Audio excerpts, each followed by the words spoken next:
Welcome back to another episode of Is Fitz Happy? I'm Luke, And I'm Emma.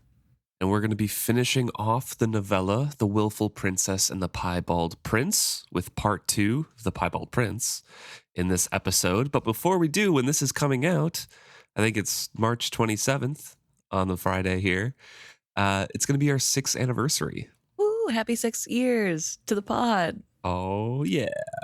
Very cool. Very neat. Thanks for joining us for this long, or just joining us. Whatever. Yeah. 6 years in, and we're just right about to be starting book 8. Halfway through. Woo! Here's to 6 more years. Minimum. Minimum, yes. All right. So this is part 2, The Piebald Prince. And we kind of left off with Queen-In-Wating, Caution dying, Piebald Prince being born, also Felicity's son being born. Yes.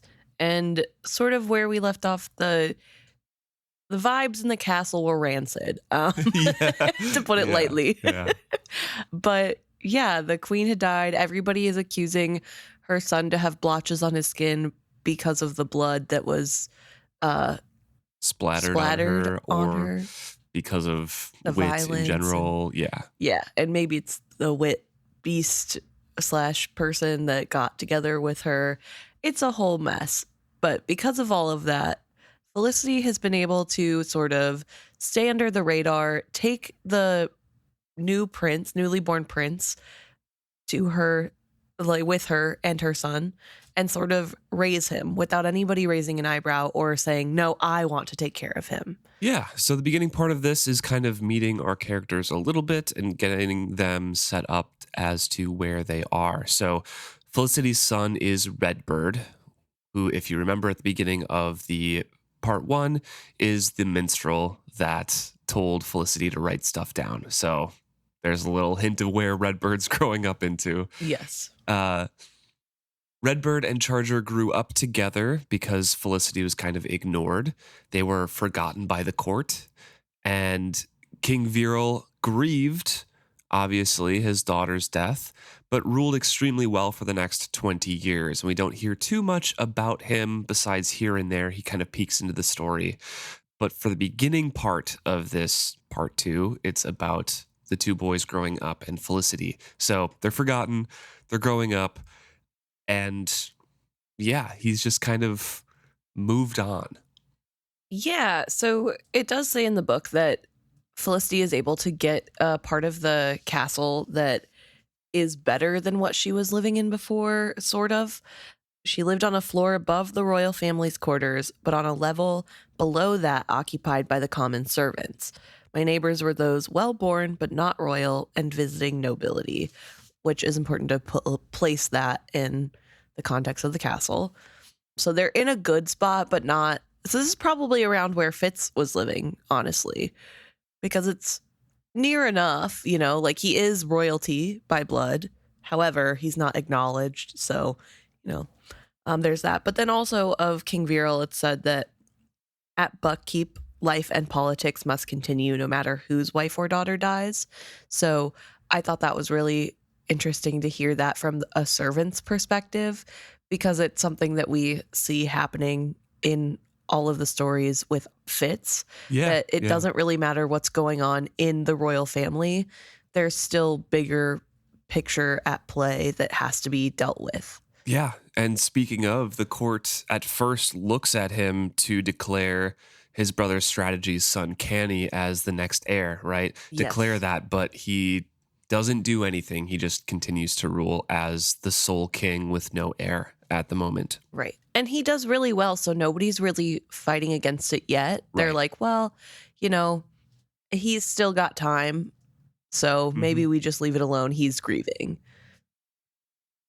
And then we meet our, main character for this half, the titular character, Prince Charger. The Piebald Prince. The Piebald Prince. Yes. There is a section here where when we begin talking, we have Felicity say, of the Piebald Prince, little was noised about outside the castle of Buckkeep. Yet the truth of it must be told. even if minstrels have lied and said he was a twisted little half-man, wicked in his lies and cruel to his nurses, the truth makes a shorter tale. Charger was both a handsome and as ugly a child as ever has walked the earth. He was well made in form and in manner, save for the blotching of his flesh and the discoloring that was over his whole body, not just his face. For all the discoloration, his features were Farseer, resembling both his mother and his grandfather far more than his father. As for his temperament, he was as stubborn as his mother in having his own way, and near as silent as his father. For though it was seldom whispered, no one now doubted that Lossler the stablemaster had sired the boy. So he is rumored to be this horrible person. He grew up wicked. He was wicked the whole time. Nobody liked him. Lots of stories. Like that's a big part of this second half of the novella is kind of Felicity parsing through what actually happened versus what are the rumors now as she's writing this. Yes. When a lot of things have happened in the future. Yes. Yeah. And so it is really interesting to hear that he's just sort of a kid who looks a little different. And so that's why all this problem is happening. You know what I mean? Like, he was a good kid for all intents and purposes. But then we have to revisit the whole idea of, is she telling the truth about him, or is she shedding him in the best light because he's all that she has left of his mother, Caution? True. So there's that. However, it does seem like he was overall a pretty good guy. Mm-hmm. And we do get to know what he looks like, exactly where his marking is. But one specific thing that's important is that he has, on his left arm, he was marred with 3 blots, and one was shaped like a bird with outstretched wings. Which is an important thing to note for the future as well. Yeah. So he has a very specific birthmark that looks sort of like a bird. Yeah. He was a bright lad. And so Felicity, obviously with any kid in Buckkeep, as we learn from Fitz, they can kind of go to the Great Hall, get some learning from scribes and like general people there. And the scribe who Felicity had teaching them, both Redbird and Charger, eventually petitioned Viral to get a proper tutor because he was intelligent. Charger had the wit, and all beasts loved him. And I have this quote written down in my notes here. This is a magic some folk own to know, having no shame, for at that time the degradations it might lead to were not well known. Which is a really interesting quote for Felicity to put down, because she's saying it like this is fact. Like having this magic was not known at the time to lead to incredible degradations like it is now. And that's true. Yeah. I find it very interesting. And as the story goes on, we can maybe point out why people think there's degradation to what happens to a human sharing partnership with a beast. However, it's very odd to me that would be the thing that changes Felicity's mind of this not being that bad. And on the whole, it just feels very strange to me that Felicity at all is saying that there could be a bad thing about the wit, because I don't know that she's witnessed anything that bad. Right. Yeah. But we'll talk about like the atmosphere that is created around court in later years here. Felicity also mentions that the Piebald Prince, Prince Charger, had friends only with the low folk of the castle.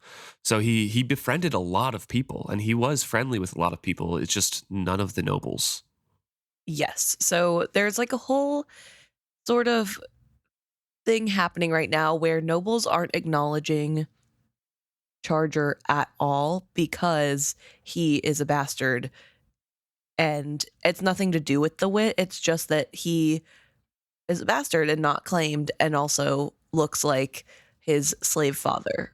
Right. Well, his slave father's horse, I guess. So there's like weirdness on that. It feels very much like the people at court are all sort of like Regal and his mother were on people with differences. Because there's a lot of, Felicity doesn't talk about that too much, right? No. Because he looks different or whatever. That's why they did it. But there's a lot of seemingly, I don't know about shame if that's the right word, but a lot of kind of weirdness built up around how Caution acted in the last like few years of her life, and how the Yeah. nobles didn't like Caution and were just starting to come around to her. And then the whole thing happened where, she died. She called out for Lossler, who was the stable man, and like Yeah. confirmed all that. And now this kid is just born kind of looking marked like he should be shamed. It's not that they Yeah. are of an attitude in general Yeah. of shaming or not liking people with physical differences, because that is not explained at all. They might be, but we just don't know. Right. But it's like the physical distinguisher that only the Piebald Prince has kind of recalls the weirdness that was going on beforehand. Yeah. It's just, it's a really interesting trope to have sort of in the background and not Yeah. fully delved into. And that's to say, I mean, I think we've all been around children or been children once in our lives. Kids pick on people who look different, right? Like, Yeah. if you have anything about you that is distinguishable, good or bad, kids pick up on that and could make fun of you for it.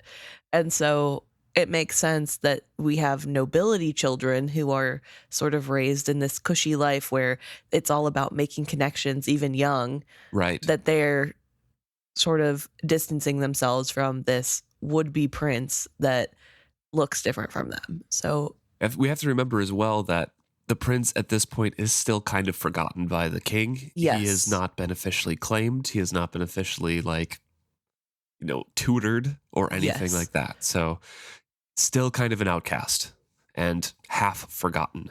yes. Speaking of magic, though, Felicity does note that he has a little skill, but only a little. And Yes. some say this is because of his low birth. Some say the wit killed it in him, and Felicity says it probably just skipped his generation, or like the vast talent probably just skipped his generation. We didn't hear much about Caution's skill. Well, she does talk about Caution's right after. She Okay. says, I would say that his mother had little ability for the magic either, and it is well known that it is not bestowed on every generation, nor that every child of royal blood inherits the same strength of it. So apparently Caution also wasn't very good at skill. Right. But this is something as well to note. Again, Felicity is talking about what some say in the future. Yes. And this is important because obviously, as rereaders, we all know the story of the Piebald Prince in general. This is like the details of it. Right. But in general, obviously, this witted monster ran Buckkeep downhill, right? Yes. And that's kind of where we're coming at going into the story. So all of these rumors of people, some say, the wit killed it in him, just further degrading the wit Yes. and making sure that is villainized. Because if he strongly had the skill, people would probably say, oh, the wit corrupted him despite his skill. Right. It's no matter what kind of level of magic he had, it would have been wrong. Yes. But interestingly, the level of magic he does have sounds somewhat similar to Regal's level, where people can reach the Piebald Prince. They can reach Charger in his mind, but he can't reach back out to them. Yeah. And I just found that really interesting to think about, that like we as rereaders know that even strong royal lines can be like that. That's not an indicator of anything. True. So yeah, it's cool to know. And it's cool to know that his mother also wasn't very strong in the skill, I guess. Yeah. So we also learn a little bit about Redbird, because Redbird is also important. This is Felicity's son. Redbird grew up with his father's talents and learned alongside the prince. His father never claimed him as a son, and eventually did take him apprentice. Redbird became a minstrel who recorded truth, and Felicity didn't have many friends herself, so she was just kind of living through her sons here. So we learn a little bit, just kind of prefacing Redbird's story there as well. Yeah, and it looks like they were raised together. They were raised to learn together. And sort of part of this is that Charger is really good at learning. He picks things up quickly. He doesn't complain when he's asked to study. He does what he's told to do in a way that his mother never did. And then we have Redbird on the contrast, who hates studying. His mom has to yell at him to study all the time. And she's, begging him to take the opportunity with these tutors that he's sitting in on to just learn something. And it sort of takes him a while to come into his own. By the time he decides to become a truth singer, he is now more interested in learning, because as a truth singer, he has to learn the full history. Mm-hmm. And he's actually wanting to do that. And so it's really fun to also have characters who, don't like school or do like school, and how that affects them and how that changes. And so these two boys, despite the differences in their stature, are very close. And it is said by Felicity that Charger sort of treats Redbird like a scrawny little brother. Yeah. Yeah. And takes him under his wing, and he's protecting him, and he is friendly with him and makes sure he wants to give all of his stuff to Redbird, because like with Felicity, when she was friends with Caution, Felicity was taking the best hand-me-downs. And I was going to note that it's an interesting parallel, because they have a similarly close relationship, except Caution always treated Felicity like a servant. Yes. And Charger treats Redbird like a brother. Yes. There is real love there in a platonic way, both sides. Yeah. From both sides, which is really fun to watch grow as they get older through Felicity's eyes. But also something really important about Charger is that his wit is really strong, and that he is sort of, it's said that whenever he walks by animals, they pay attention to him. Yeah. And that there are like lap dogs that will leave their owner's laps to go say hi to him. And so it's just really important to note that he is seemingly very natural in the wit and very strong. And that is, once again, him being, described as very, very quiet is one of those indicators that you have the wit, right? Yeah. And that isn't really said here. That's like, oh, he was, quiet, which meant he had the wit kind of thing. It's not linked that way, but both characters that have had the wit have been very quiet. Yes. And that's how Byrrc was starting to kind of piece together for Fitz too. Yes. Yeah. Because you don't need to say anything out loud when you're witted. Yeah. The animals just know. Mm-hmm. So yeah. Eventually, as they are growing up a little bit more, Charger petitioned the king for Felicity to be taken care of and quartered with the servants, because Charger's eventually going to move out, get officially tutored, as that scribe kind of petitioned for the king to get tutored. So he's getting a little bit more taken care of, and now Felicity's kind of floating on her own. And Charger's like, no, let's have her have an official pension. She can have a room of her own, forever, that sort of thing. Right. And Felicity, the way Felicity says it is, when the time came for the prince to be given apartments of his own, I did not beg his mercy, and yet he granted it to me.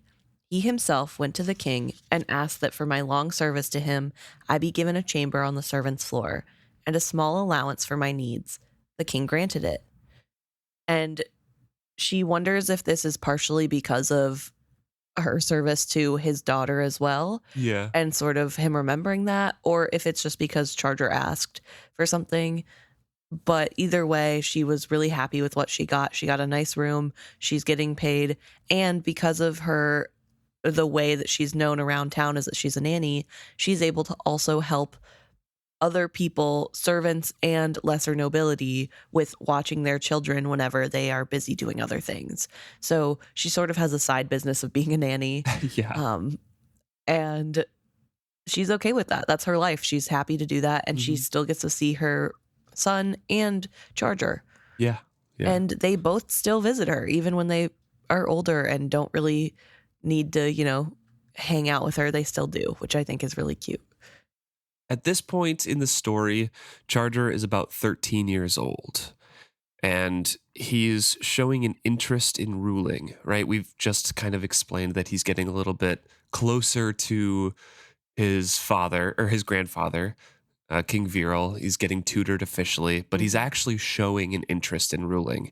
And he begins attracting lower nobles as friends because he's kind of in that circle now. He's being more involved with the noble circle and the official tutors, and Yeah. being more recognized as royalty. Not officially recognized, but he's being recognized around the castle more Right. as royalty. Which Felicity describes as him gaining the attention of his grandfather as something he got honestly. Yeah. It was through his own hard work and dedication that he was able to get his grandfather's attention. Again, a very different direction than his mother went. Yes. But the flip side of that is that he's only befriending the lower nobles because the higher noble sons have already befriended Canny, who is 34 years old at this point. Remember, he was the younger cousin of Queen-In-Wating Caution. Yes. So Canny is, 21 years older than Charger at this point? How do we know he's 34 here? There's a descriptor later on that I think it says like he's Oh, yes, a it does young say. 34-year-old or something like that. Well-grown man Yeah. of 34 years, but never would. So he's the son of Strategy, which is the brother of Viral again. Mhm. And they are the Duke of and Duchess of Buck. So Yes. they're just also around Buckkeep. Yeah.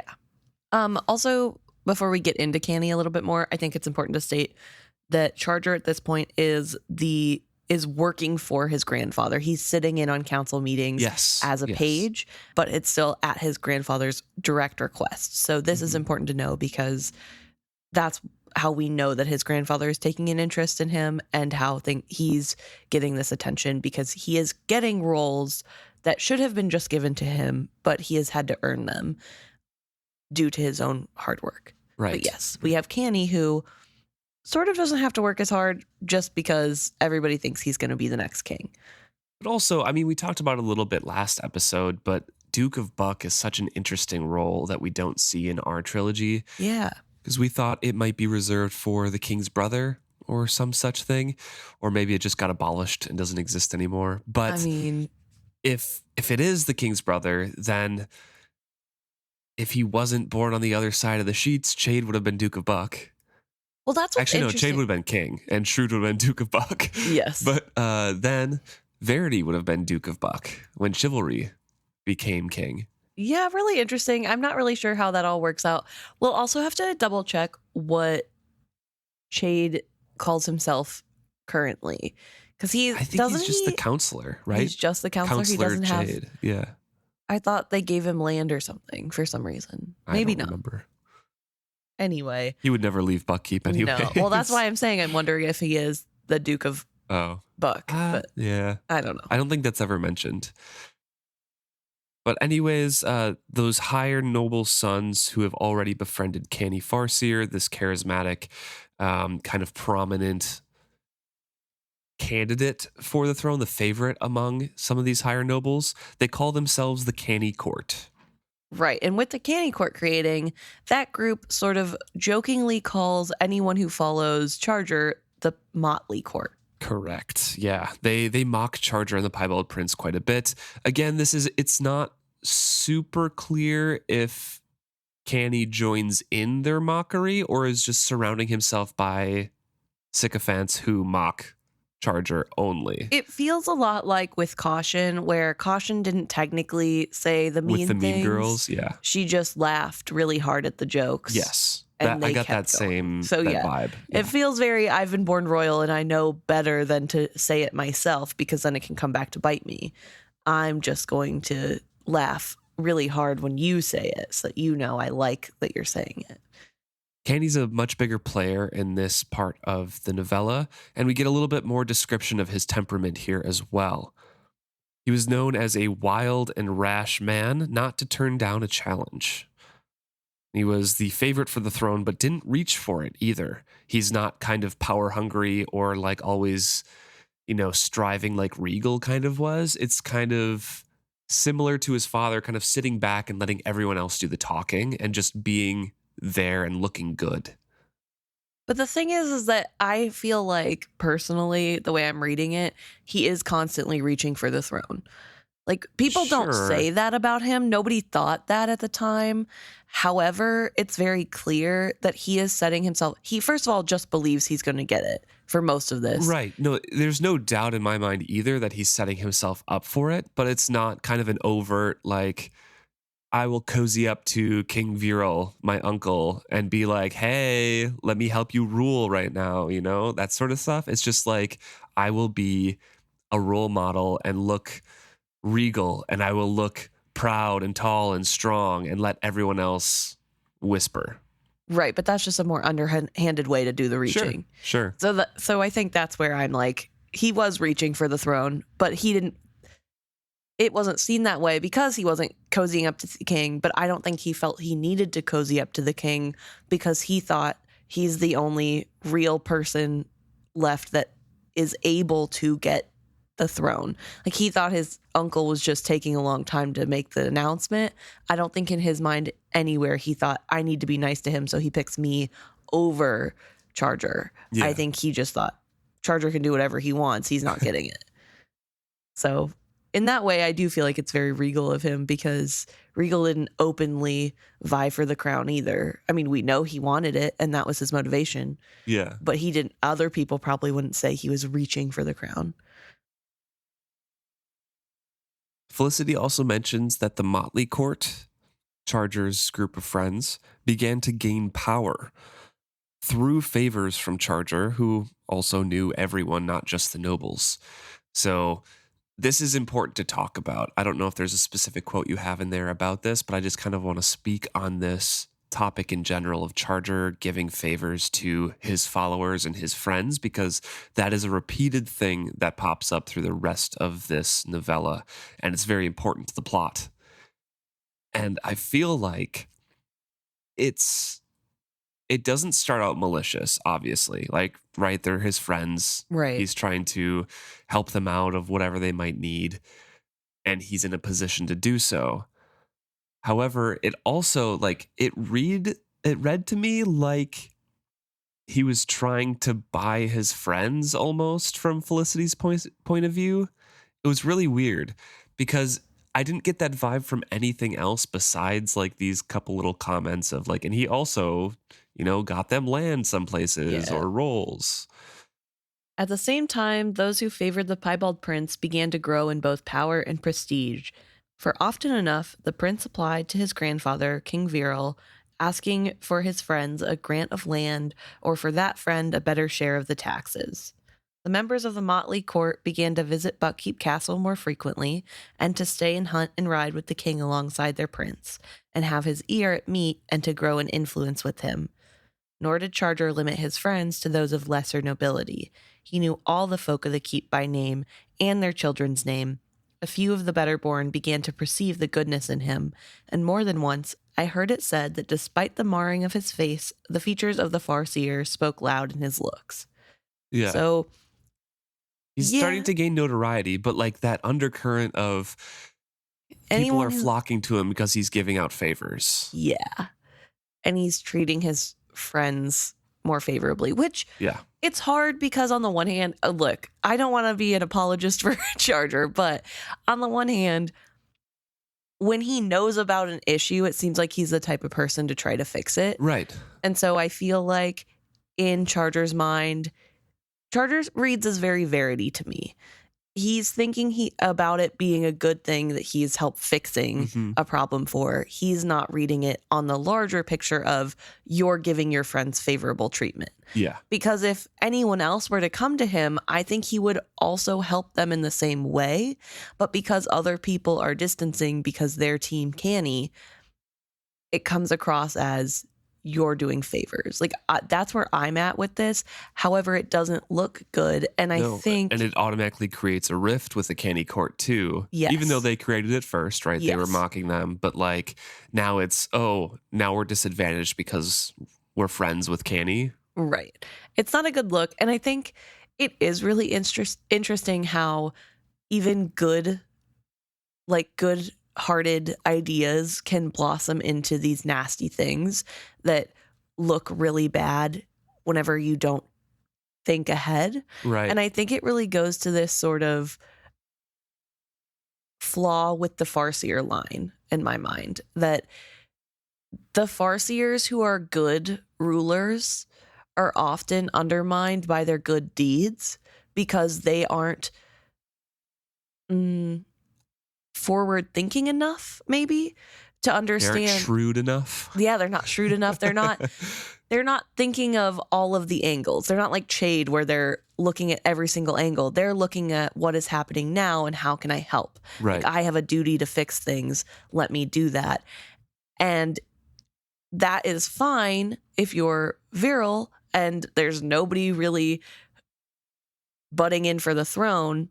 But whenever you are Verity or Charger or even Fitz, your good deeds have to be looked at as how do I balance doing good things with how it looks so that people like me more and I keep the court of public opinion on my side, which is, I think, something that people like Verity and Charger aren't really looking at because they don't think everyone thinks that way.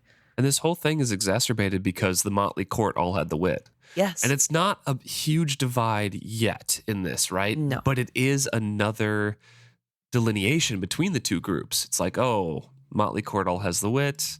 They're all getting favors. They're gaining in power. Yeah.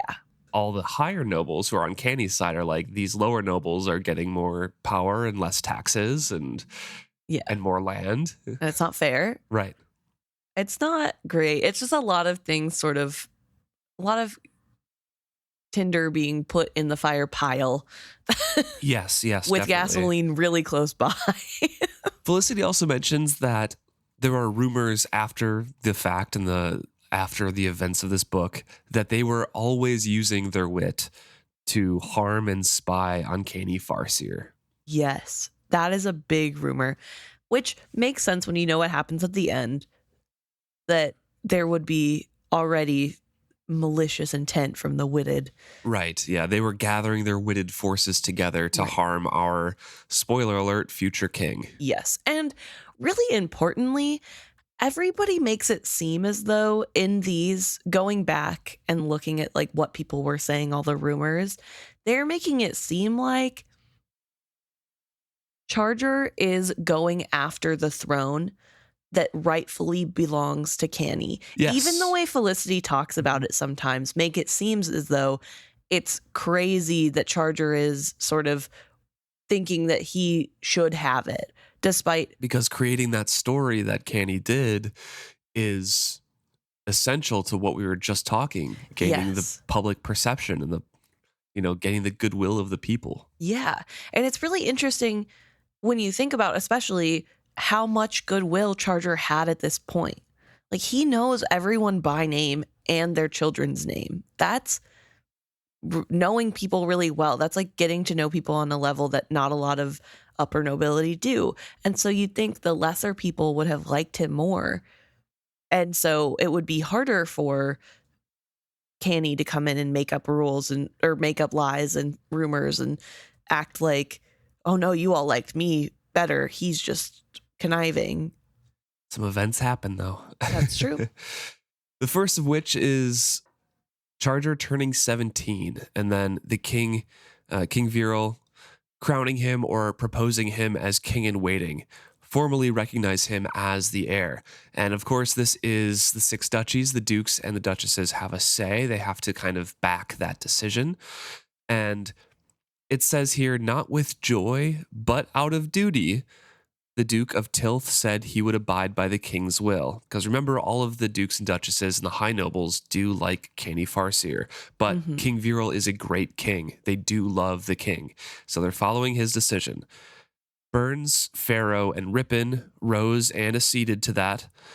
But Duke of Buck strategy at first condemned the decision. Like, basically saying you would put a bastard on the throne. Like, this is untenable.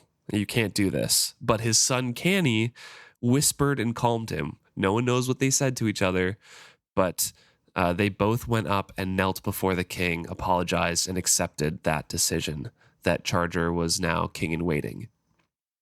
Yeah. He specifically says, "For any man might speak awry when a hope so long cherished is dashed away. Yet I remain your most loyal subject, my king and my brother, my son likewise," is what ends up being said Yeah. at the end. King Viral accepts that apology. He's like, yeah, that's fine, but Charger is your king-in-waiting now. Yet the king's choice seemed, in truth, to make no change at all at first, for all continued much as it had. Yeah, and Charger takes over some duties instead of just accompanying the king on some decisions. He actually presides over some rulings and things like that, but otherwise nothing much changes. But before we move on to what happens after that, there's a mention of the dukes in here. 1, Tilth, 2, Burns, Pharaoh, and Ripon. And that's not 6 duchies. Right. We have Buck as well. That's 5. So Shokes is missing. So Shokes has not been brought in yet. No. Also, I'm quite certain that Shokes is one of the ones that had a duchess, not a duke. Oh, no, wait, Duchess Pharaoh. There it is. Yeah. Sorry. But yeah, so Shokes is just like not at court right now. Or not part of the 6 duchies because they're never mentioned in this novella. Well, we know that Shokes has a duchess, and she has 6 daughters that were around the same age as Caution. Because that was mentioned in the first part. Yes, right. yeah. So in the first part, we do have Shokes. But why Shokes is not here, who knows? Maybe her 6 daughters, one of her 6 daughters is getting married, and she's busy with wedding prep. I don't know. But yeah, Charger kind of steps up and steps into that role, but as you said, nothing much changes at first. Right. And I think what's really important to note is that I don't like Canny. Surprise, spoiler. I mean, he is set up as the antagonist. He is, so, But everyone else in this world seems to like him, including a little bit Felicity in her retelling, it seems. Yeah. Like he is perfectly polished. He's doing everything right. He is not, like he said, he doesn't make it overtly obvious that he's reaching for the throne. He just accepts whatever the king says. And even before this, there was a moment that we sort of glossed over, that he was known to have said that when people would say, "When will the king finally let you be king-in-waiting?" he would say, "Oh, my uncle has lots of time left, and soon that time will be mine." So he has been openly telling people he believes he's going to be king. Right. But nobody is looking on that as like a negative thing, despite it being a little bit crazy to say when you have a cousin that could be king. But here he is, bowing his head, saying, "Of course, I'll do whatever I can. I'm your loyal subject. Yeah. Obviously, your word is right." And we know that he is not okay with this. He wants to be king.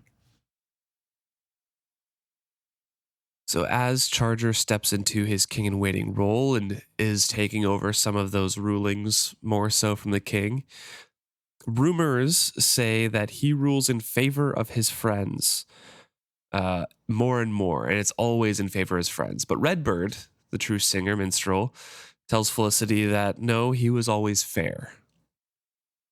Which I'm not sure I believe. As we'll see in the future. But yeah, there's more things here that he gifts spotted horses from the Spotted Stud to his court, to the Motley court, and used modeled dogs as well, claiming that the spotted symbol as his own and not mockery, kind of recapturing that mockery that Canny court directed at him first and kind of reclaiming it as his own. Right. But not only did he give them good beasts, he also gave them grants of land and special entertainments for those who followed him. Yeah. Their companion beasts were welcome to these entertainments as well, and those who were not witted often came with a witted servant or companion, so soon it seemed that to have the wit might be a path to the King-In-Wating's favor. Not all, though, not all thought well of that, and many indeed disparaged it, saying that a man's intelligent and good heart should count more than the happenstance of being born with a kind of magic. Yet the mutterings were small, and if Canny and his father were discontent, it was an unrest that few spoke about. And that's really important to know because people are mad that this, like, people are getting better treatment just because they have this special magic. It's which so is interesting to me. It's so interesting because it's a turnaround from anything that we've had before. yes. But also, I'm just sitting here thinking about the skill. Yeah. Nobody's saying that about the skill. Nobody's like, oh, you just happen to be born with the skill so you get to be royalty or around royalty. That's not fair. Nobody cares about that. It's the beast magic where they're like, oh, so just because I can't talk to a dog, I can't be friends with the king, which also has never been said. And it is very clear. I mean, Redbird is not witted. Correct. And is very close with the king. You do not have to be witted to be friends with the king. It does. You just have to be raised with it. yeah, that's true. That's true. There are other people I'm sure that are not witted. It's just, right. I don't know. Interesting to see that. But again, this is kind of that hint of unfairness that we see spoken about. Yes. And it's, again, coming from Felicity. Yes. And it's that, like, that sentiment of just because you were born different or with an extra ability doesn't make you better than me. And now in the present day, it's just because you were born without this different ability doesn't make you better than me. Yes. Yeah. So, yeah, lots of parallels happening in this book. And interesting to see that there probably is some favoritism happening, right? Like I'm trying to paint 100%. I'm trying to paint Charger in like the best light. The book itself paints him in a pretty good light. However, if you just kind of think about the phrases that are stated, it's like, okay, he's just giving away land and stuff. Right. It's not a good look, which is why it's such a successful campaign, right? Like against him that, oh, well, he just favors whoever is nice to him, which is what happens in court, okay? Like, let's not all pretend like Canny isn't giving favorable rulings to the people who are nice to him. Like, I mean, he's not the king or King-In-Wating, so he can't technically do that probably, but but he would have if he was in that position, yes. And he will later. Like, it's just, that's how it is, but you're not supposed to be as overt about it, which is what we see. And there's not supposed to be such a big divide between like another delineation, like witted versus not, or if it's people from Shokes instead of from Ripon, if they were all his friends from Shokes, like any sort of different groupings together, that also makes it worse. Yeah, because it shows like there could be a reason for that favoritism rather than just they're nice or they're friends. Well, but the thing is that I think you're holding on to this like he's only being friends with witted people, but no, I'm not. I'm just saying that the appearances show that, right? Like if he had friends from all the different duchies, but like one specific duchy was getting a bunch of extra stuff, like that's kind of the parallel I'm drawing between he could be friends with a bunch of people, but the people who are getting entertainments and doing all these things are witted, or they have witted servants or are close with witted things. Yeah.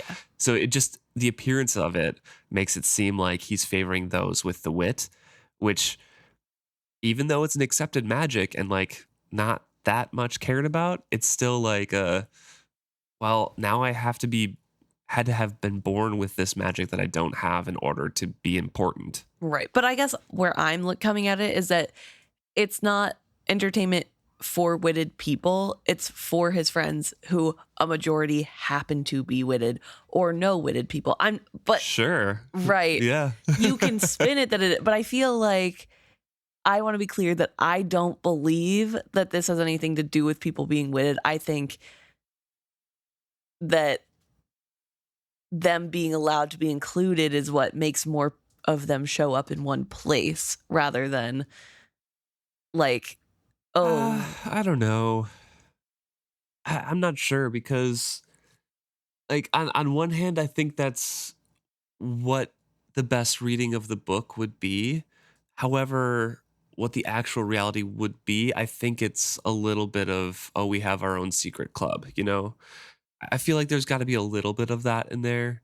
yeah. It's just like, I don't know. I'm frustrated because not witted people are allowed to come, and they don't always bring somebody witted with them. It's just a lot of them happen to Right. know other witted people and bring Yeah. them. And like, nobody's calling Canny's outings with just his favorite people secret meetings where bad things are happening and they're devising plots, which they literally are. Well, remember, this was painted after the fact. Yes. Yeah. But I think that's the thing that gets me frustrated is like, You're frustrated that victors paint the past or yes, like write history. tell the truth. I don't know. That's what we're reading right now. Yes. Well, anyway. Yeah, so there's a big divide between the two camps still, and Charger coming into his own with more power here is driving that wedge deeper in public opinion. And it's unfortunate because the people that he's making mad are all very powerful. Yes. And the people that he's making happy are not, as much power as he's giving them, they're not equal to the power of the people he's frustrating, which is... And then the king falls ill. Yes. Now, one morning, the king awoke, and all was not well. His left arm lay cold outside the bedclothes, and the side of his face drooped, and he drooled from his mouth. His left eye half closed, and he could not form words to tell the healer what ailed him. Some will tell the tale that at that moment he was stricken, a great black bird alighted on the parapet outside his window, and there it remained both day and night. But any that tell this tale are attempting to be prophets after the event had passed. No such bird was noticed at that time, for the simple reason that the parapet was home to all manners of feathered creatures, so minstrels who sing such a song should keep company with those who prate of dragons and pixies. The truth of the matter is that King Viral was an old man, and an old man's fate had found him. Sounds like a stroke or something like that. Yeah. And nobody knows what it is at this time because obviously this is not modern day medicine level of fantasy. So Right. something happened and nobody knows what, but the king is not doing well.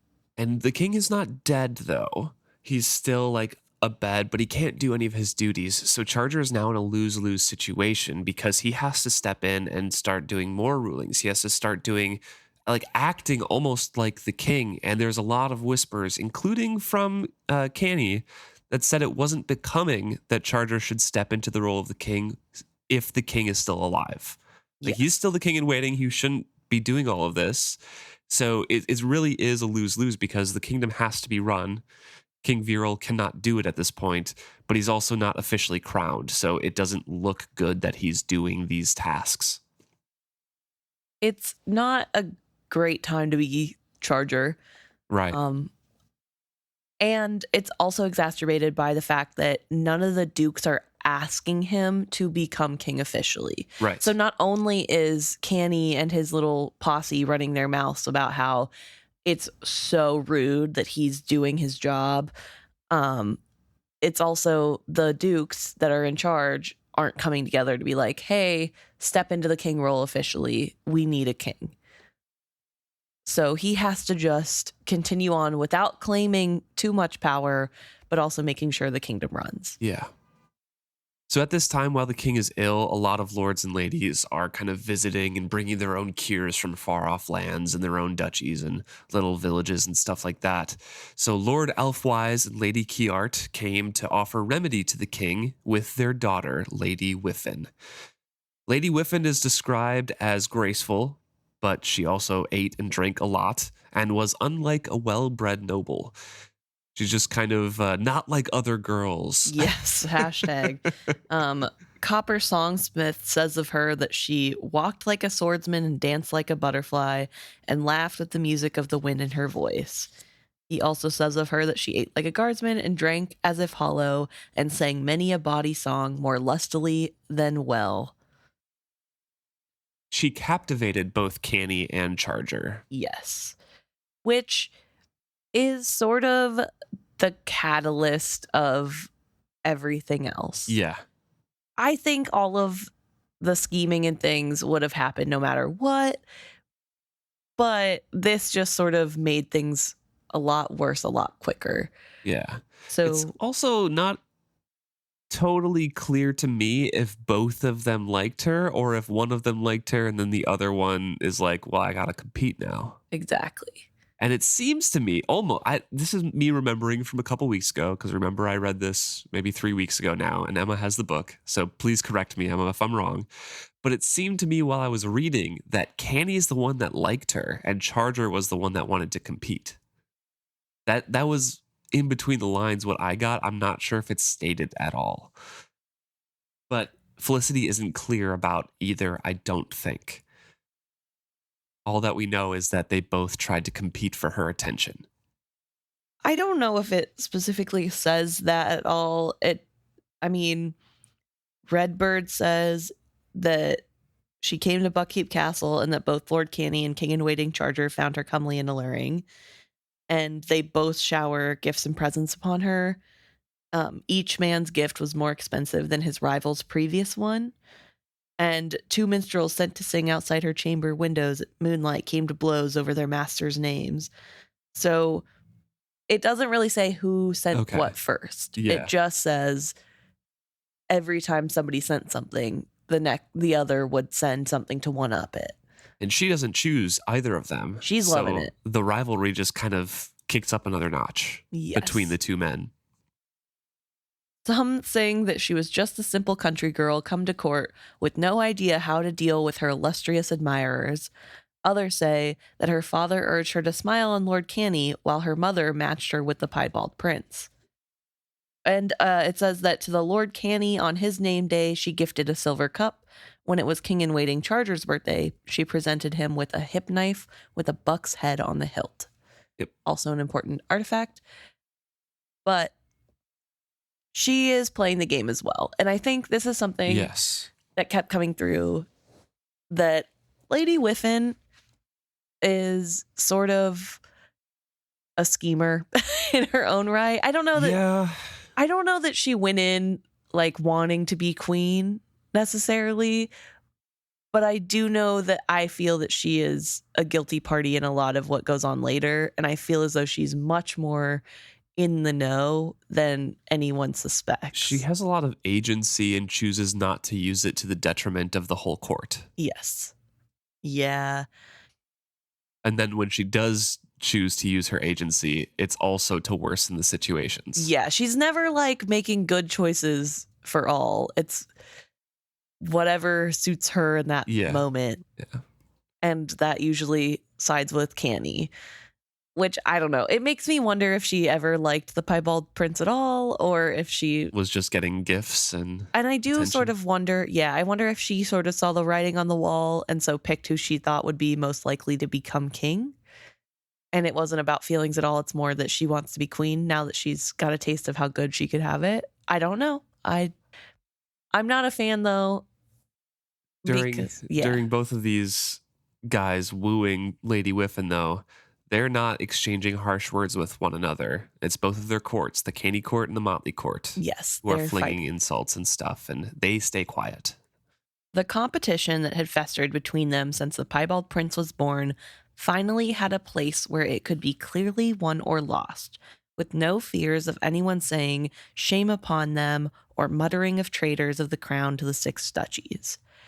I thought this was an interesting way to look at their little feud because now it has a battleground. Yeah, it's a battleground. But also, what do you mean a clear winner or loser? One of them's going to get the crown no matter what. Isn't that clear? The winner of loser of Lady Whiffen, of who can win her affection.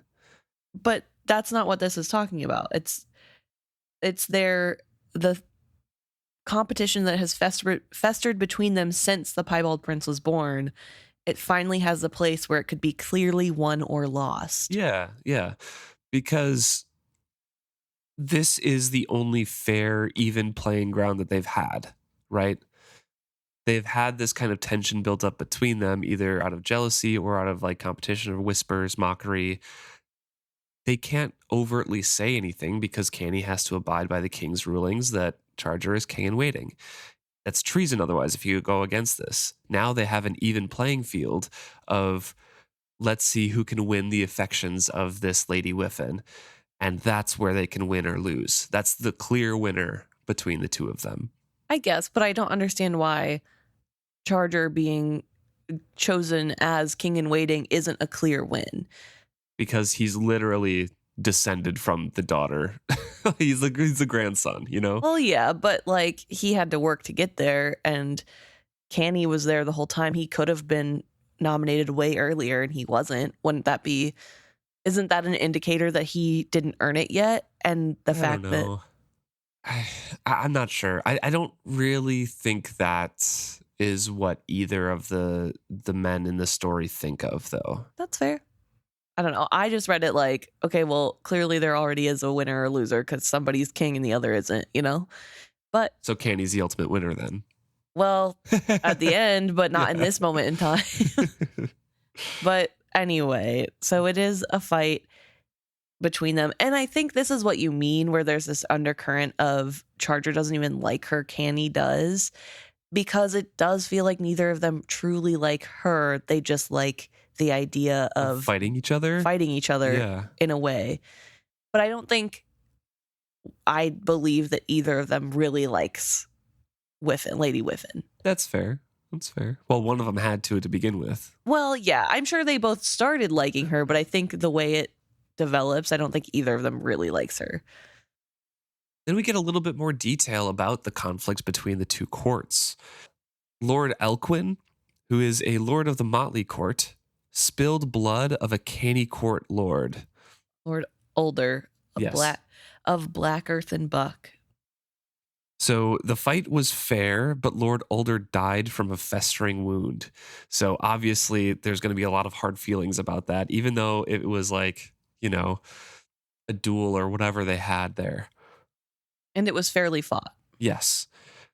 Someone retaliated from Lord Older dying of his wound and killed 12 piebald steeds, rumored to be Older's brother. I wrote it down, but I cannot read my own writing. Is it Curl? Lord Curl? One of the night following Older of Black Earth's death, someone went to the stables. Fully 12 piebald steeds were slain before the uproar of the other horses and dogs put the varlet to flight. Some say it was Older's younger brother Curl who struck the cowardly blow, yet as no minstrel witnessed it, no minstrel should sing of it as true. Yeah. And so I tell it here as Redbird himself would. Whoever did it stabbed more deeply than he knew, for the heartstrings of 12 of the King-in-Waiting's men were fastened to those beasts. Bonded as those witted were to the horses, it was to them as if their beloved wives had been slaughtered in their sleeps. And Lord Elquin was one of those who had his bond animal slain, and he kind of went mad for a while and beside himself with grief. Right. He knelt by his slain horse and tore his hair and his beard until blood ran, and clawed his own face and screamed like a woman during childbirth. So this is not great. No, including Charger's favorite mount died. Yes. Charger wasn't bonded to his horse. No, but people thought he might be. He might be, and it was targeted. Yeah. And what's really interesting to me is that one of the targets was what was believed to be the bond animal of the King-in-Waiting. Yeah. And that very clearly is sending a message. Also interesting to me that the horses were the ones that got killed instead of attacking another person.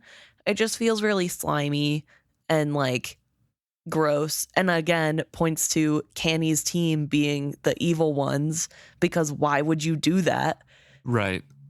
But yeah, it wasn't great. Nobody knows who did the killing, but it did wound the Piebald Prince's side. But the following day after that happens, the king dies. So a lot of stuff happening back to back to back here. A lot of tragedy in Buckkeep. The healer attending the king swore that a black bird passed by the window as the king is dying. So many rumors are kind of being sprung up and flung on the fire. Yes. Also, I want to point out that at this point, spoiler alert, by the end you find out that it is like a black crow that is bonded to Charger. Charger. And so the fact that this blackbird keeps coming up over and over again, there is a chance there was a blackbird watching his grandfather. If they're bonded, I'm sure he's worried about his grandfather and wants to know how he's doing. Why wouldn't his bird go check on him? But a blackbird swooping as the king dies is a bad omen. Yes. When there's already bad sentiment around witted folk. Exactly. So it's not, I don't think it's nefarious, even if it is true. Right. And there is a chance it is true. Yeah. However, 100% a chance. However, nobody knows for sure. These are all just things people said afterwards. And it would have been pretty easy to understand that the blackbird was the wit companion of the prince, or the King-In-Wating after his death later on. So it could just be that people are maliciously adding it to the fact afterwards. Yeah. In Felicity's story here, probably told to her by Redbird, the king keeps his bond animal very secret and doesn't hardly tell anybody. So that's why they also targeted the king's horse, or the King-In-Wating's horse, during that the slaying in the stables. Right. Because they didn't know if he was bonded or not. But yeah, there's many rumors about that particular bird and that incident. Felicity says that some say the bird stole the life of the king. Some say the bird was the king, changed by foul magic. And some say it was a wit beast to spread joyous news that Viral died. And the third one is probably true, but it's probably not joyous. Yes. But also, right before the king dies, we have a scene of Charger, who he is also saddened by the loss of his horse. Right. However, he's not unmanned by it, is what Felicity says. But he goes in front of his court, who is calling for blood. The motley court is calling for blood. They want this to be a big problem. He tells them, I will make sure justice prevails. We're not fighting. He's trying to calm them, but also let them know that he will find the culprit. He's going to find the culprit. Do not retaliate. And I think that's a really important detail, because he does try to keep things civil. Oh, yeah. Yeah. Despite being frustrated, despite losing a horse, he also knows that they have to find out who really did it and get justice and not just attack back. And then the king dies. And so talk turns to Canny versus Charger in a potential civil war. But since the king died, there needs to be a new king, right? And everyone had already confirmed King-In-Wating Charger. So all the dukes and duchesses were gathered, and they confirmed their decision of granting him as King-In-Wating. So yes, he is going to be king. And Strategy and Canny both say that, we love our land. We love our kingdom. We'll save our people. We'll kneel to you and let you be king. So they won hearts of the common people over. Strategy and Canny did. Because they're like, we're going to put our aspirations aside to strengthen the kingdom for the good of the people. So the people are like, these guys are noble and self-sacrificing.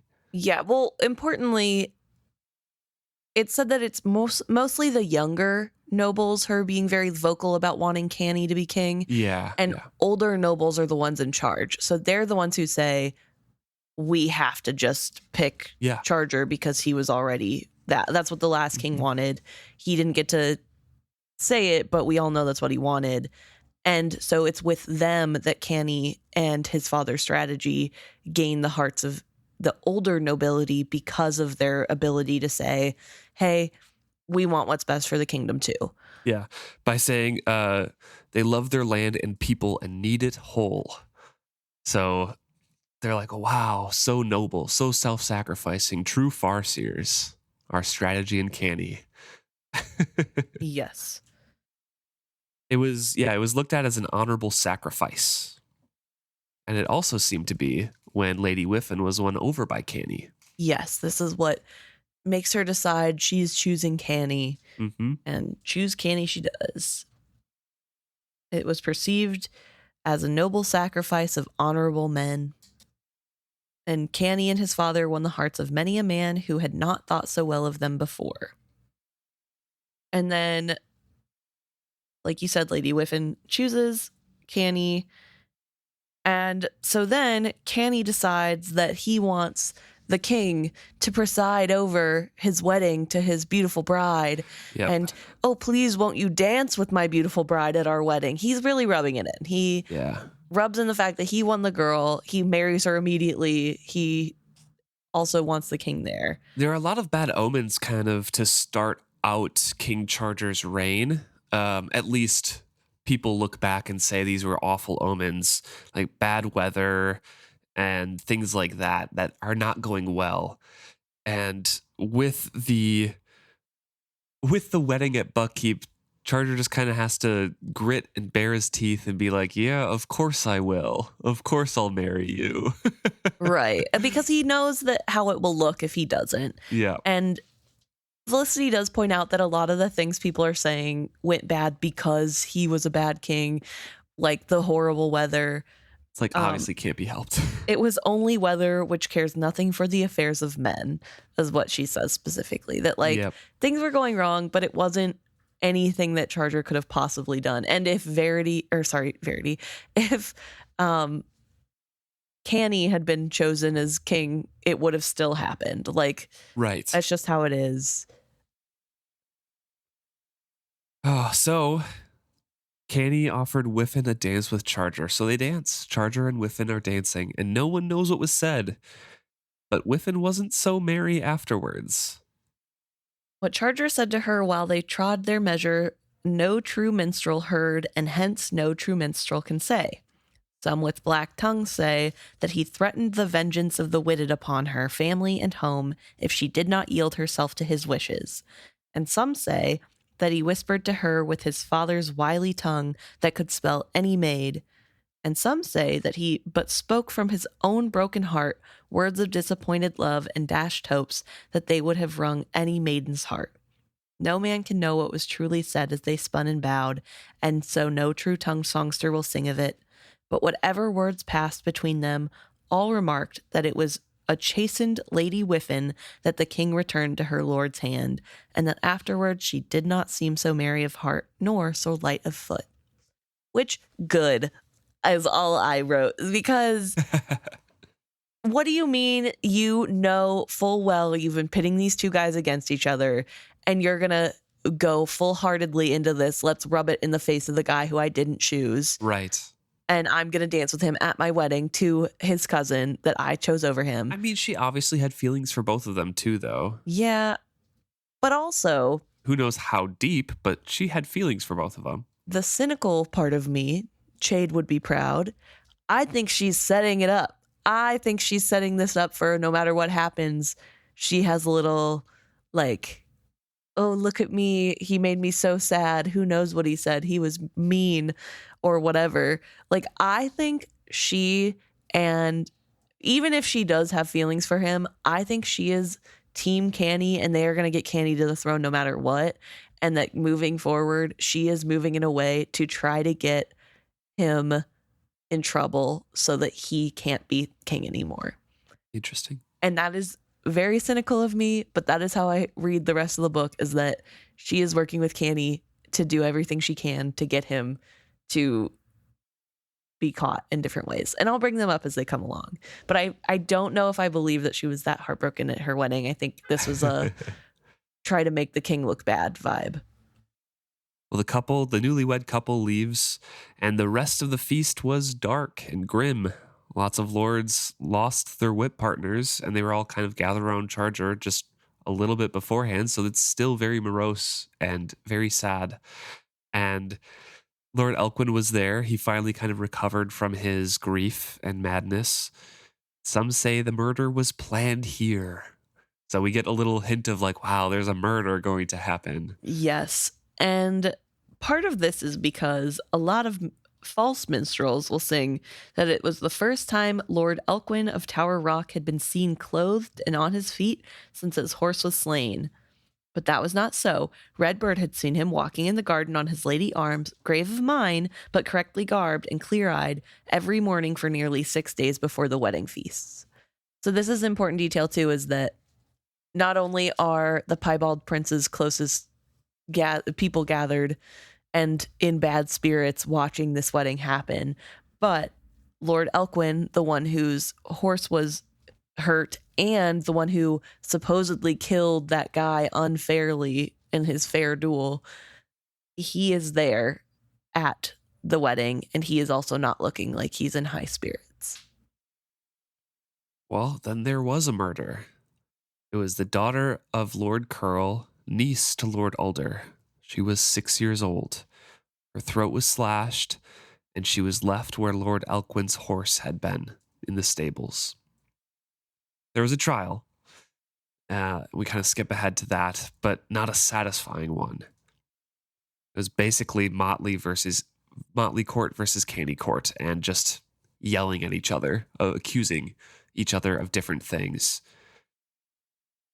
It's a disaster at Buckkeep at this point.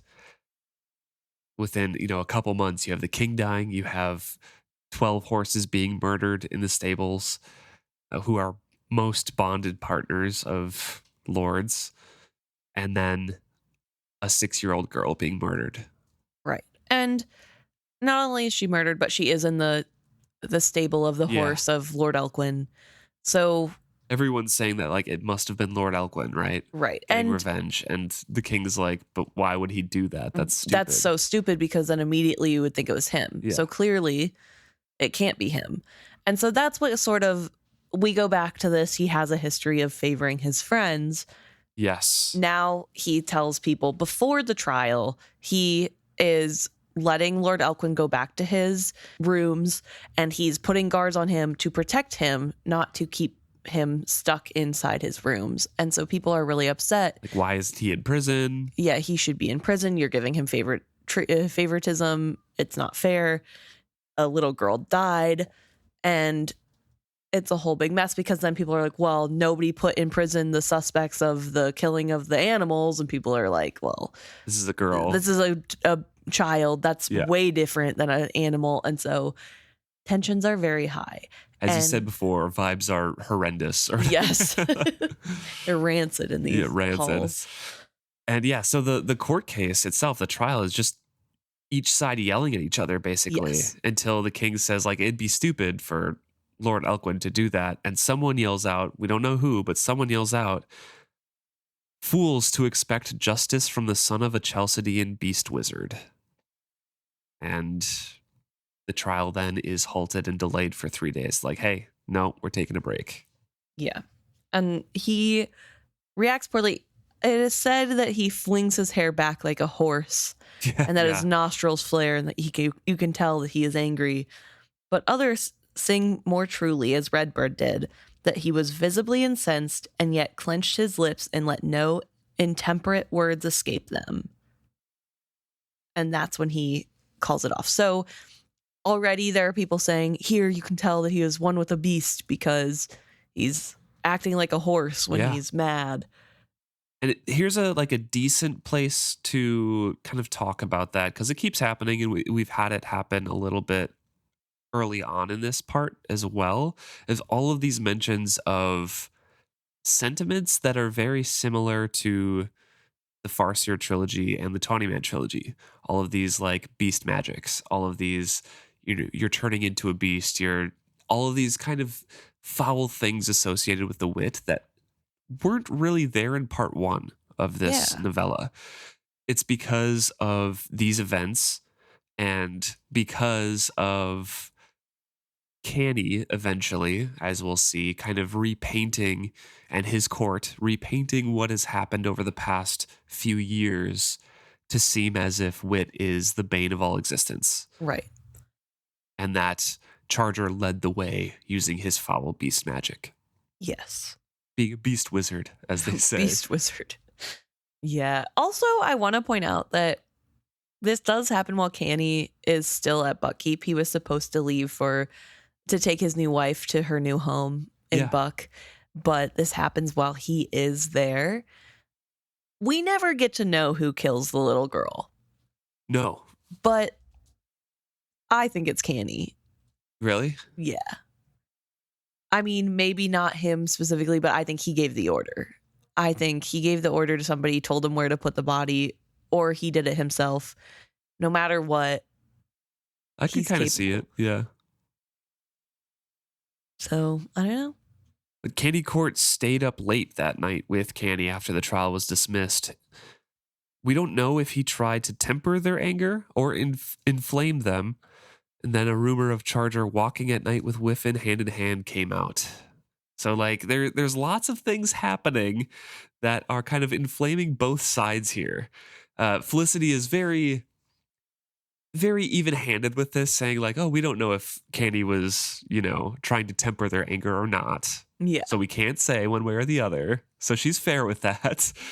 But we can kind of be sure that Canny was stirring up some things. Canny's stirring the pot. And this, okay, I'm going to point this out as a place where I think this is a ruse by Lady Whiffen and Canny to get the king in trouble. I think that Lady Whiffen walking hand in hand. Yes, I think that she and Canny planned this. I think they were walking hand in hand, or maybe they weren't. I don't know, but I think they decided together that's what was going to be said, and that she would then run to him, and then that way later, whenever she exclaims that he's horrible, it'll be taken more seriously. That like, oh, clearly he's not as good as she thought. Whatever. But he does get really mad, so maybe he does believe it to be true. Maybe I'm being a little bit too... If this is like acted out, he's a really good actor. Yeah, he gets really angry the next day. So after this meeting happens, and there's the rumor comes out, Canny comes to the halls, like dragging Whiffen, and Canny accuses Charger of making him a cuckold in his marriage. And Felicity says that they quarrel as cousins and rivals, not as like a lord and the king. It's very familial and... Yes, but unfortunately, this is happening in public where everyone can see, and it is a king and a lord fighting. Even though they're cousins, that's what people see first. And so it doesn't look very good for the king that he is stooping so low. Yeah. I wrote down here that Canny is misogynistic, Whiffen claws his face, and Charger says she's under his protection. That's like pretty much all I have as a recap of that. I think Canny is just like grabbing her arm and saying like, no, she's my possession kind of thing. Like, don't touch her. Well, yeah, she's upset because he's treating her like a possession. Yeah. She slaps him and gets away and is frustrated that he is bringing this false accusation to ruin her reputation in front of everyone when it isn't true. And then also that he's acting like she's his possession to do with what he wants. And that's not what she wanted. And so that's when she runs off to Charger for protection. And Charger blocks Canny physically, says like, no, get out. Yep, get out. And Canny's dragged out by his nobles afterwards. With swords pointed at him. Yep, vowing vengeance for how his wife's mind was turned by wit magic. So, out loud in public claiming that, Charger is using wit magic to bewitch my wife. Yes. And that's very important because that's like the first outspoken, not just whispers and rumors, and not of like, oh, they say in the future about this, what happened in the past. No, this is like during the current story of like, hey, wit magic is being used for bad. Yes. For evil. King Charger roared back that Lord Canny spoke of things he could never comprehend, any more than he could comprehend the pain and horror that his cowardly minion, Lord Curl of Black Earth, had dealt when he slew the piebald horses, and thus brought his own grief upon himself.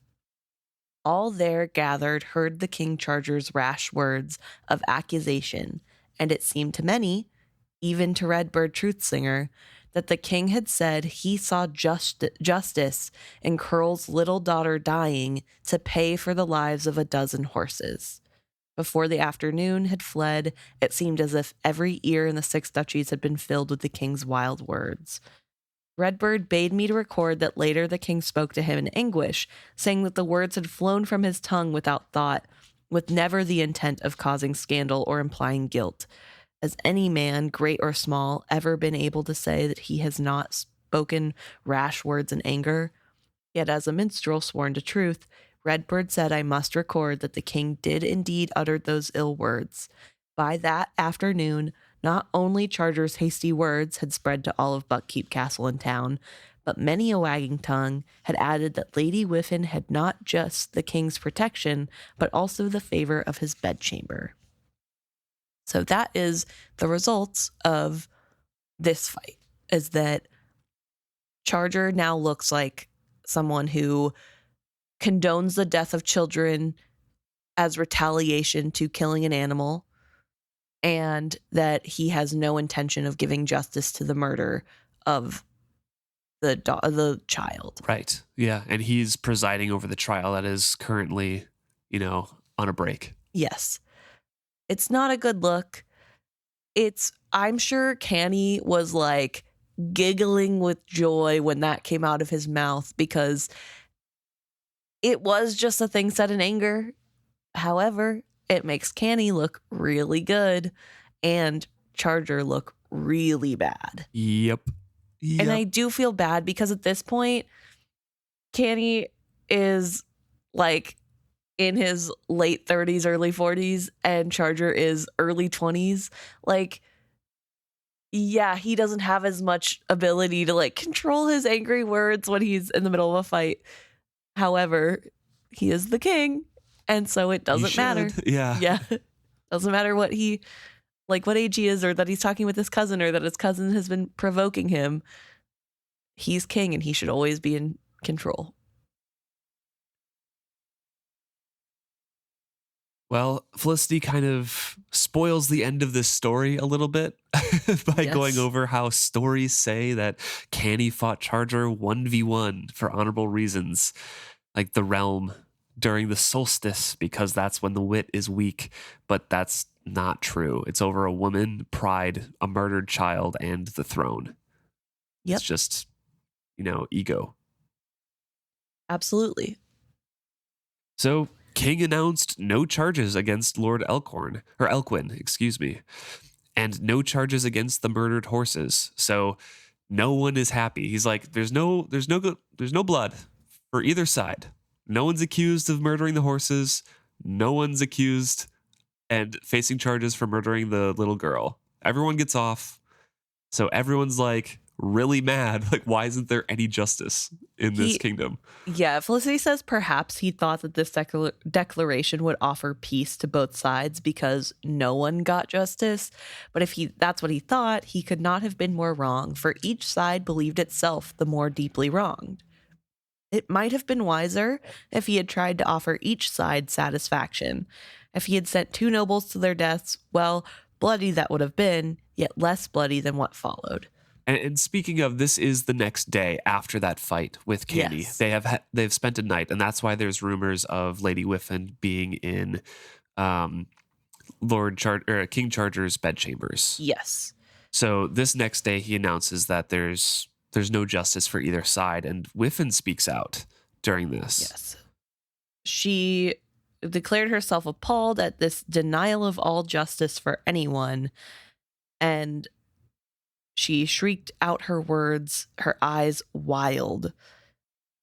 She spoke in fury, saying that whether witted or not, no woman thinks a beast, even her own wit beast, as precious as the child of her womb, and that no number of slain horses could be put to the scales and balanced against a child murdered in the muck and straw of a stable. And so then she leaves the king's side and goes to stand at her husband's side again. Yeah. Yeah. So kind of like, Charger, you messed up. And I'm guessing that's part of your the plan or whatever as well. Yes. You think? She says it the second he stops speaking, she's yelling about the injustice of it all and how, like, she doesn't even give anybody else time to react. She's the first to react. She reacts in a really big way. She setting the pace for the rest of the group to kind of feel. Yeah. And then making sure that everybody knows just how ridiculous it is. She's amping up the problem. She's making sure everybody knows it's not fair to anyone. So do you think that was truly planned out between the two of them? Yes. But I'm very cynical. Yeah, I don't. I think that I am reading the story as it's presented, and it's a I did play both men against each other. I chose Canny because she wanted power. She wanted to like kind of saw it that way. I see that part. But then when Charger spoke to her at a wedding, I think she did feel remorse. And then later on, Canny was actually really mad at the rumors. Right. Like she might have gone and talked to Charger or something at night and somebody saw him and said they were arm in arm or something like Right. that. And I think Whiffen was like, no, I was literally just talking to him. Stop being awful. I'm running away to the king's side. And then they did sleep together and then felt really guilty the next day and immediately is like, no, this is awful. Like, don't measure horses against a child. I think I'm playing it like that in my mind, where it's not fully planned out and more reactionary. She's taking a more reactionary role every time of like, I'm following my emotions and feelings, trying to claw my way to power, but feel guilty about what I had to do to get there. Okay. I don't know. I guess I just think it's like a little too coincidental. And I mean, like, that's fair too. Like, I don't know. It just all feels very like perfectly placed to knock the dominoes over. And also not, I mean, look, I don't know if this is true, but in my head, she's the one who convinced him to take this path of like, don't kill anybody. And then and that's why he's so hurt. That's true, because he locks himself in his room after this. Yes. And is not seen leaving it at all. But later he's seen down in the garden. And Felicity's like, everyone knows that there's secret passages. Yes. Well, not her. Redbird has to tell her Right, there's secret passages. But yes. So he's like really hurt by this in a way that makes me feel it. That's why I feel like she talked him into this, like, just don't hurt anybody. Like, you don't want to bring pain on anybody. Interesting. And then he decides, okay, you know what? You're right. Like, a lot of blood has been spilled. We've spent the night together. We've shared the bed. I trust you. I'll do it. And then the second he's done, she immediately has it ready of, oh my gosh, you're horrible. How could you compare the two? I'm going back to my husband who was just horrible to me yesterday, which also noticeably no one ever talks about again as like being a bad thing that she ran to the other man's arms. Nobody's like, no part of the rumor has been around her and what she's doing. It's all his wit magic. And because the rumors and stuff, is the wit magic. Exactly. Bewitching her.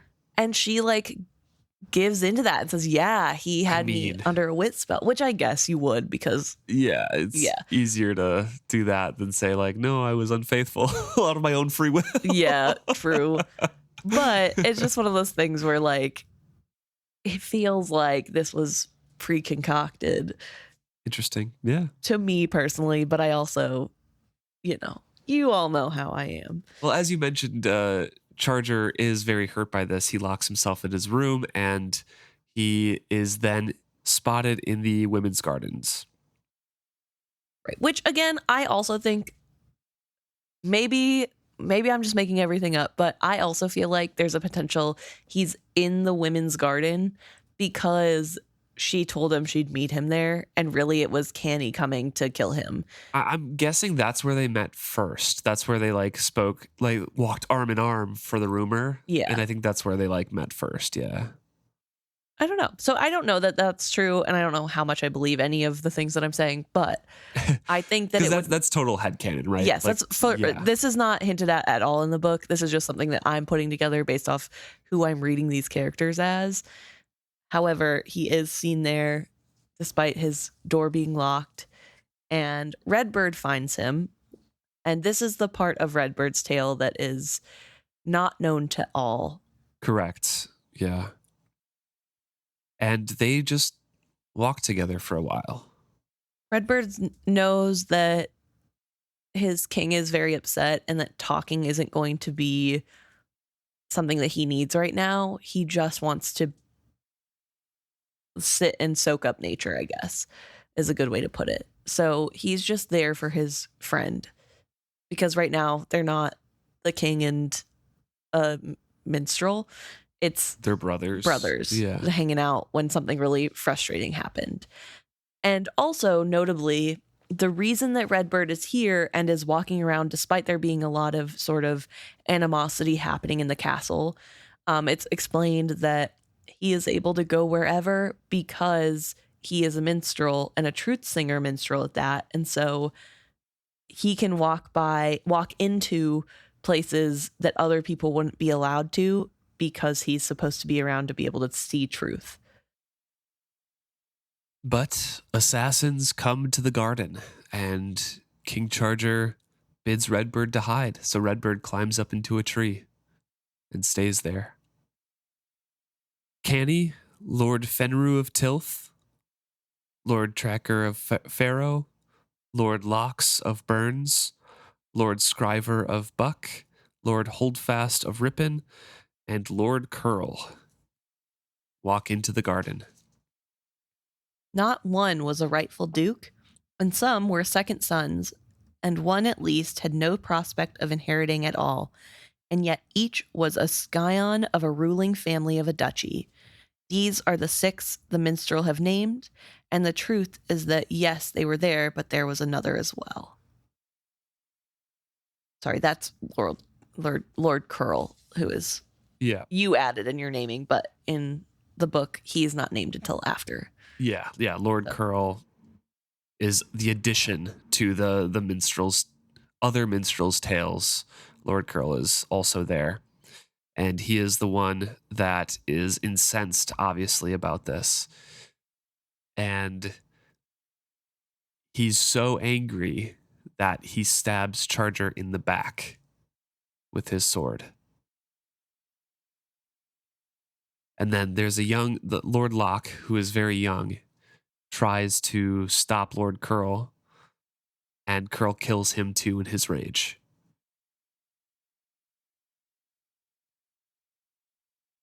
So there's some emotion in this plan that Canny has that he couldn't really account for, because they kind of surrounded Charger in the gardens here. Yeah, Charger is standing with his back to a tree, which that tree is where Redbird has gone to hide. So Redbird is watching all of this from the tree, and he is unarmed. And everyone else has weapons. Yeah.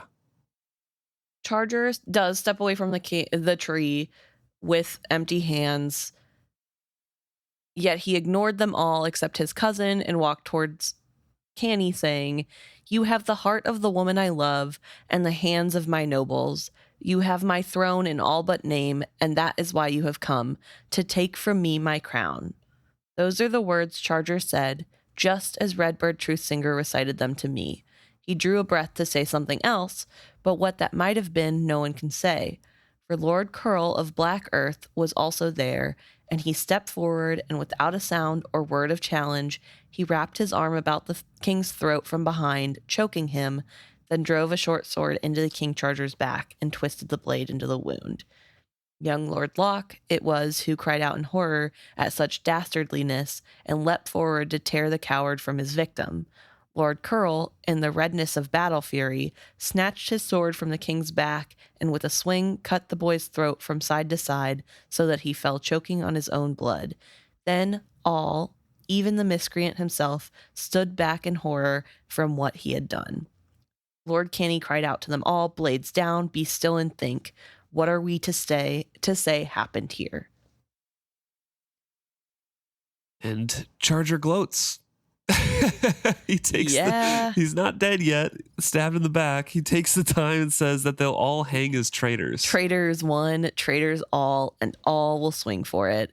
His eyes locked on Lord Canny as he spoke his foolish words. All knew what his words did not say, that both crown and woman would be his when Canny was hanged for treason. Those were the words that sealed his fate, for then it was that all closed in on him. There was no grand challenge and duel, no king assuming the shapes of beasts as the battles say as he battled Lord Canny. They did not defeat him and then hang him for his magic. No, there was only a frenzy of swords plunging into an unarmed man on his belly on the earth, and before it was over, not a blade remained clean or honorable. Yeah, Felicity then says that false minstrels will sing that they cut the body into 4 pieces and burn them over water because of, wit and the magic. But that's not true. They literally just hacked him to pieces to cover up the many stabs and cruel cuts that they And gave. especially the ones that were in his back. Yep. And bore away the body and left the king's knife, that antler, the buckhead blade He got that from Lady Lady Whiffen Whiffen. had given him in Lord Locke's body to frame him.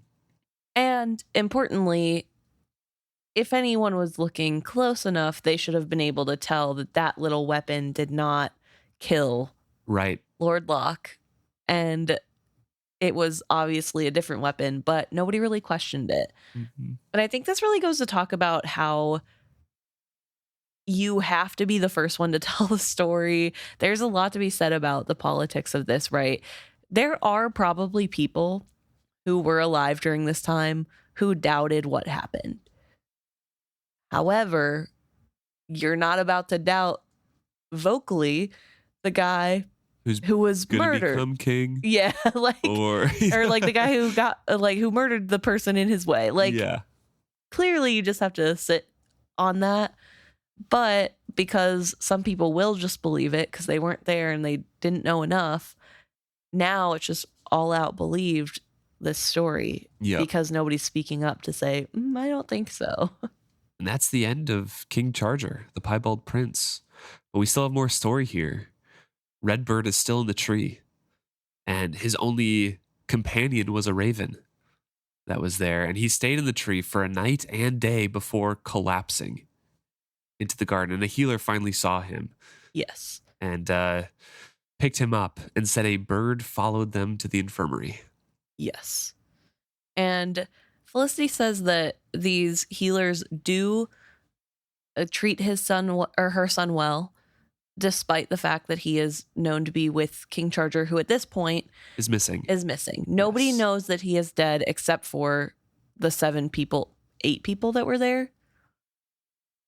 Because it's like 6 lords are known to be there, plus 1 extra, and then also Redbird. So 8 people were there. They're the only ones who know that he's dead, but everyone is wondering where the king went off to after murdering someone of the Canny court. Yes. And eventually, Redbird is kind of released to Felicity, and Felicity takes him back to their rooms, made him a sleeping draft, and then after he woke up, he asked that she write his story down. But he was out of it as he was in the healing. He was not really speaking, just kind of in shock. Yes. For multiple days of healing, of being in the tree, healing, and sleeping. And I mean, that makes sense, right? The person that he has loved as a brother has been murdered in front of him in cold blood for no reason. And he has to watch that happening. And then also know that he could be next because he witnessed it and because of how close he is to Charger. Yeah. There is so much danger on him in this moment. And so there's a lot happening, not just as he dealing with the grief, but also the fear. And so bravely, he asks his mother he tells his mother the story and asks her to write it down. There's 10 days of Redbird recovering, and this whole time the kingdom is in chaos. And this is what we've been alluding to the whole time, is that this story has been concocted and the story has been told that the king killed young Lord Locke and fled, and no one can find him. The spotted hounds and piebald horses were all killed, and anyone protesting is considered witted and, quote, partaking in the king's evil magic. So this is where Canny is really directing the narrative, and this is where we get the wit is evil. It's from the division, the original division of King Charger and Canny, right? Yes. And eventually of like King Charger's kind of keeping everyone afloat with titles and lands that are all witted. And there's even more of a divide of like, okay, I have to have the wit to be considered favored. And then eventually it's all of these things and these rumors coming out of wit is actually bad. Oh, he bewitched my wife. Oh, he killed this person. It's all this favoritism leading into wit is actually evil. Right. And it's said that in this time, many of the noble of the motley court were beaten or simply vanished. Any that could flee did. To be witted had become a sign of an evil and beastly nature, low and deceiving. By the end of the month, common men and women had been hanged for the offense of being witted. That was when the custom of quartering the bodies and burning the parts over water began. For all sorts of tales had spread of how the witted could change into beasts or hide their souls in their witted partner's body and return later to reclaim their own dead flesh. Which is super, super interesting to me Yeah. as well. I wrote a note down here that this really, really reminds me, this purge and this scare, it reminds me of the Red Scares and McCarthyism, like moral panic Yeah. about like, oh, you must be a communist. You know, you have communist sympathies. Yes. Let's put you in prison and things like that. It's just the neighbors, I'm sure, turning in their neighbors. Yes. And it's similar to what's kind of on the rise in Tawny Man as well, just like the very beginnings of it. Yeah, except this seems to happen really quickly. It's like a rapid spread, and Right. it's really bad and bloody because so many people were openly witted for so long. So it's not a mystery of who do we go after? It's that guy says he's witted all the time and he works on animals, kill him. Yeah. And that's kind of the shortcoming of a novella, right? Is because this whole novella takes place over 40 years? And the last 3 to 4 years are super, super important to get the kind of tone of what's going on politically and socially in Buckkeep. But we don't really get that because it moves so quickly. But we can assume that there's been a lot of sentiment kind of building up over the past few years, and those little lines of the favoritism that are showed dig a lot deeper than we can actually read. Right. So, but you're right. It does happen super quickly. And Canny is able to kind of spread that message that this is the king's evil beast magic. Yes. And these people should not be around because they can do unnatural things, including hide your soul in your partner's body and come back. Yes, which technically they can do. That makes me wonder if that's not something that like it's hard. Like, Burek heard about it, right? That's why they did it in Royal Assassin. Yes. Is he heard stories about that in Chalced, I think, or from like old folk tales? Yes. But I'm wondering if this is something that, because it is real, right? This is a weird spot where, is this something Old Blood know that they can do? Or is this something that like nobody's ever tried? It's just assumed maybe. Yeah. Is this something that was made up but turns out to be true and just nobody had tried it before? Like one of those weird things that we'll never really know. Yeah. Or is because the rumor could have been spread by someone who is not witted in a witted family. Yeah. They know, and they would have been taught the Old Blood ways. And I'm sure Old Blood would tell their family, don't do this, right? Because it's unnatural and you shouldn't be trying to. It seems like, at least from what little we know, the Old Blood people seem to value the way of nature and not like extending your life through your animal, because that's not fair to the animal. So we also get kind of a very clear example of what is rumor and where that rumor started in the book here, of people being, hung, cut into quarters and burned over water.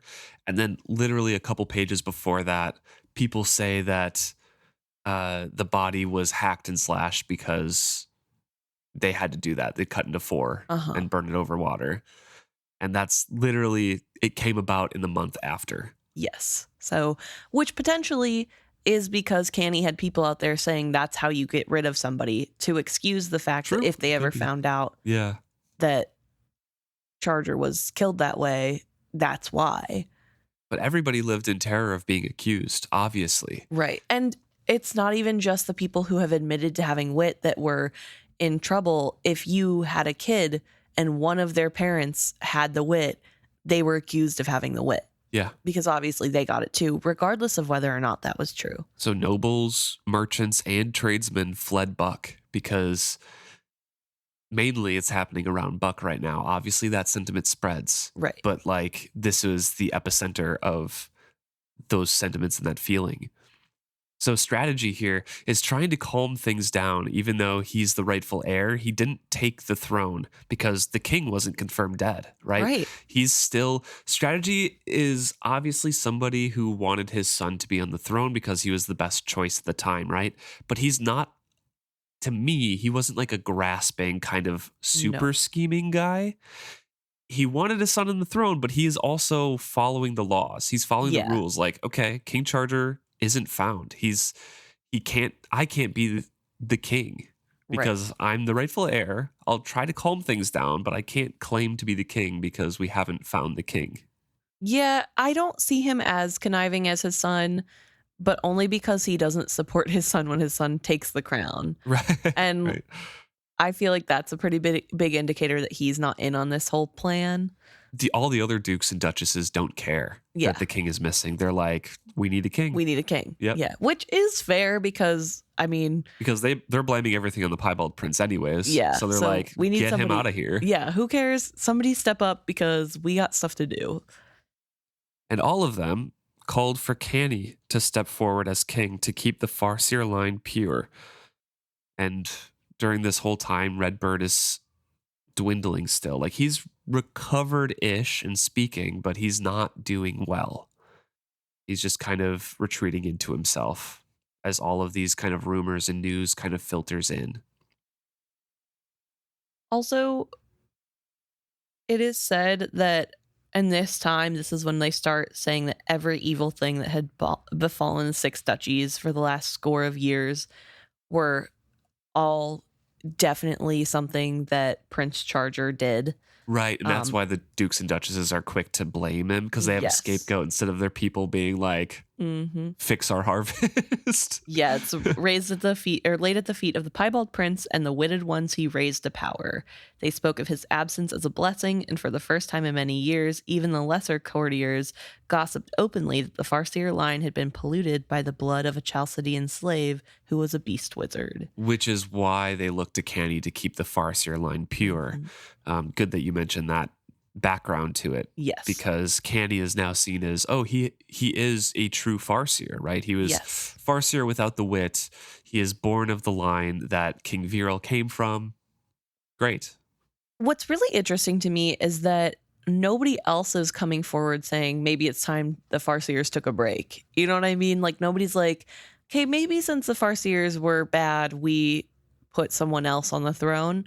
No, they're still like, oh, that was just a bad batch. Get a new Farseer. There seems to be a very strong belief in the Farseers as like the true rulers of the land. Yeah. And there seems to be a faded reason why. Like the Fool is all about like, we need Farseers to stay here. Yeah, so true. There's something up with that line too. Something up with Taker marrying his first queen. Right. And then Felicity starts talking from her experience, and she makes sure to note that her son would never say this, but she's going to, that all these people calling, all these lords and ladies calling for Canny to step forward knew that King Charger was dead. Yeah. And that this perhaps Redbird would not sing his truth, but I saw it in their hard eyes. They never feared that the king would reappear and claim his throne. Even then, I believe that they were concocting the lie that would explain why no body had been found. Their cowardly slaughter of King Charger was being transformed by false-hearted nobles and minstrels who cared only for the favor of the powerful and nothing for the truth. But to be true to Redbird, I shall write here that the flat truth is that I have no proof that any of them knew, save those who had been present at the murder. So my Piebald Prince was dead. I mourned alone for the babe I held at my breast, the boy who had not forgotten me when he no longer needed me, for the prince who had elevated my bastard son to be his truth singer, and for the man who had always smiled at first sight of me. And that is really heartbreaking. It is. Because really I think, sad. In a way, Felicity did love Charger as her own son. Oh, yeah. 100%. And I mean, if you just look at how she talks about the birth. At the very, very least, as her nephew. Yes. But when she talks about the birth, when she's there, she acts as though she is the one giving birth to him. That like, because she feels the phantom pains as well. And that this is something that she did with her queen. Yeah. But now King Charger is dead, and it's the boy she raised, along with her own son. And it's really interesting because you talked last episode about whether or not she loved caution. Yeah. And there's not a really easy way to tell. And she talks about her boys, plural, differently than she did caution. Yes. But I definitely feel the love that she has for her boys. 100%. I do not doubt that at all. Yeah. It's really interesting too, because I don't even know if she knows how deeply she cares about these two boys until it's like her mourning their deaths. And even that is sort of skipped by as though we don't need to like be there for her grief. Right. Which I think is really an interesting choice to have made. But yeah, so she is grieving the loss of not just King Charger, but also the reputation and prestige that he had left behind and had given to her son. Yeah. And like what that means for her and her son going forward. She is now terrified to be seen because of her connection. Yeah. As is everybody who is connected to the king. And during this time, Canny and Wilful were back together, as we had kind of seen before at the trial. And she showed signs of pregnancy as well. Mm-hmm. And because nobody was scared that the king was going to come back and take the throne, everyone is pushing Canny to take the crown. They want the king. Yes. They want him to be the king. So Canny chooses the Harvest Fest as the time that he is going to claim the throne. Yes. Also, I do want to point out that it is said that all the changes at Buckkeep Castle transpired in less than 30 days, still with no proof that the king was fled or dead. Yeah. And so this is quick. Very, very quick. Like all these people are dying. There's a wipeout of witted people, and it's only been 30 days. And then also Canny and Wilful getting closer again. So at Harvest Fest here, everyone assents easily to Canny being the king, except his father stays silent. Folk feel relief, and Buckkeep is declared cleansed of the witted taint that they had hanging over them, right? Everyone's like, okay, Canny's the king. We have a pure-blooded king now. Great. And that's what you mentioned before, strategy. His own father doesn't speak up for his son to take the throne. Yes. Also, it's pointed out that during this time, all of Buckkeep is said to have been cleansed of the witted taint. Yeah. And Felicity says, despite the poor spring, the harvest promised abundance, and this too was attributed to Canny Farseer, as if a mere man could take credit for such a thing. But folk are easily persuaded of such things, and a strong, handsome young Farseer stood ready to ascend the throne. And there was also the future queen's belly swelling with an heir. Yep. Redbird starts to recover a bit more after this month and says he will write a song for Canny's coronation. And the raven sat still on the sill and watched him. So that raven is still hanging around Redbird at this point. I have down here that Redbird finishes his song and has 2 sealed copies. He expects to die for singing it, basically. Yeah. And he kind of implies so to Felicity. Although I don't know if she grasps that.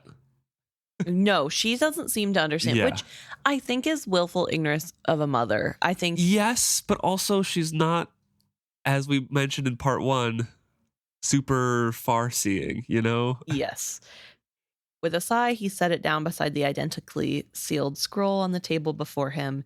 It was then that he gave me my instructions, that he wished me to copy his song in my best hand and to write down in my own words all that he had told me. Then you must hide my tale where it will be safe from all who would seek to destroy truth, and where wise men may find it in a decade or a century hence. My heart went cold at his words. Why must they be written down? Surely you will sing the song 1,000 times. He looked at me, sadness in his eyes, his head tilted to my words, and then told me, perhaps the closest to a lie that he has ever uttered. Perhaps I shall indeed, mother. Perhaps I shall. Then he patted my hand. But all the same, I shall ask you to seek safety of the scrolls as I have asked, for I believe I shall be remembered for this song as I am for no other. And then it's noted that he was not invited to sing at the coronation, but he is allowed to, because at coronations they let any minstrel come and sing praises of the king. And it's important to note that Duke's strategy father of Canny, was not there for the coronation. Yes. And also that Felicity thinks that her son Redbird is going to sing so that he can seek favor with the new king. Right. Yeah. That Kind of he's- ingratiate himself. Yeah. Similar to what like her mother would have suggested her doing, you know? Right. And it saddened me to see my son so broken, but he had never been a brave child, and given what he had witnessed, I believed he had chosen the wiser path. We should bow our heads to the change in our fortunes and somehow go on.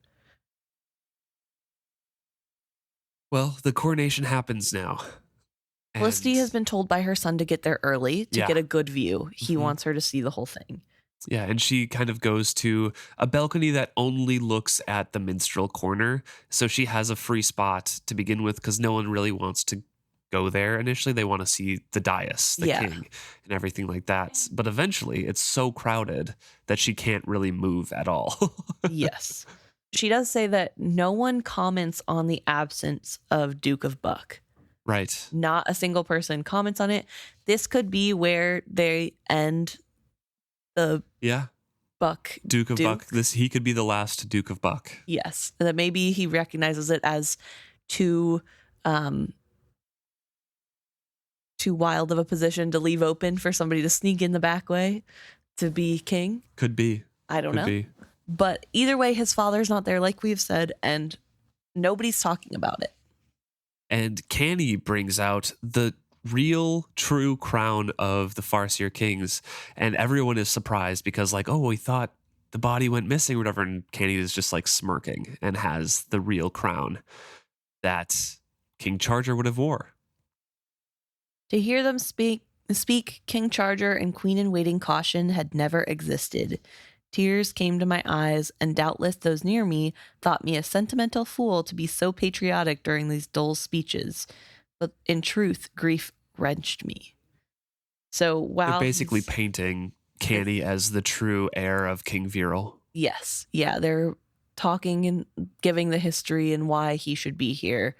And it's really sad to Felicity, right? I mean, Yeah. she was really close with Caution and Mother to Charger. yeah, and mother to Charger, and now she has to listen to them erase them completely, both of them. So Copper Songsmith, Redbird's father, is the one who is singing the song that he wrote for Canny, that Canny directed, and it is the cover story. It is kind of what we've all pieced together from the rumors that have been spreading around Buckkeep. Canny saved the duchies from the beast wizard Pretender, and there is a huge roar of approval from the crowd. They love the song.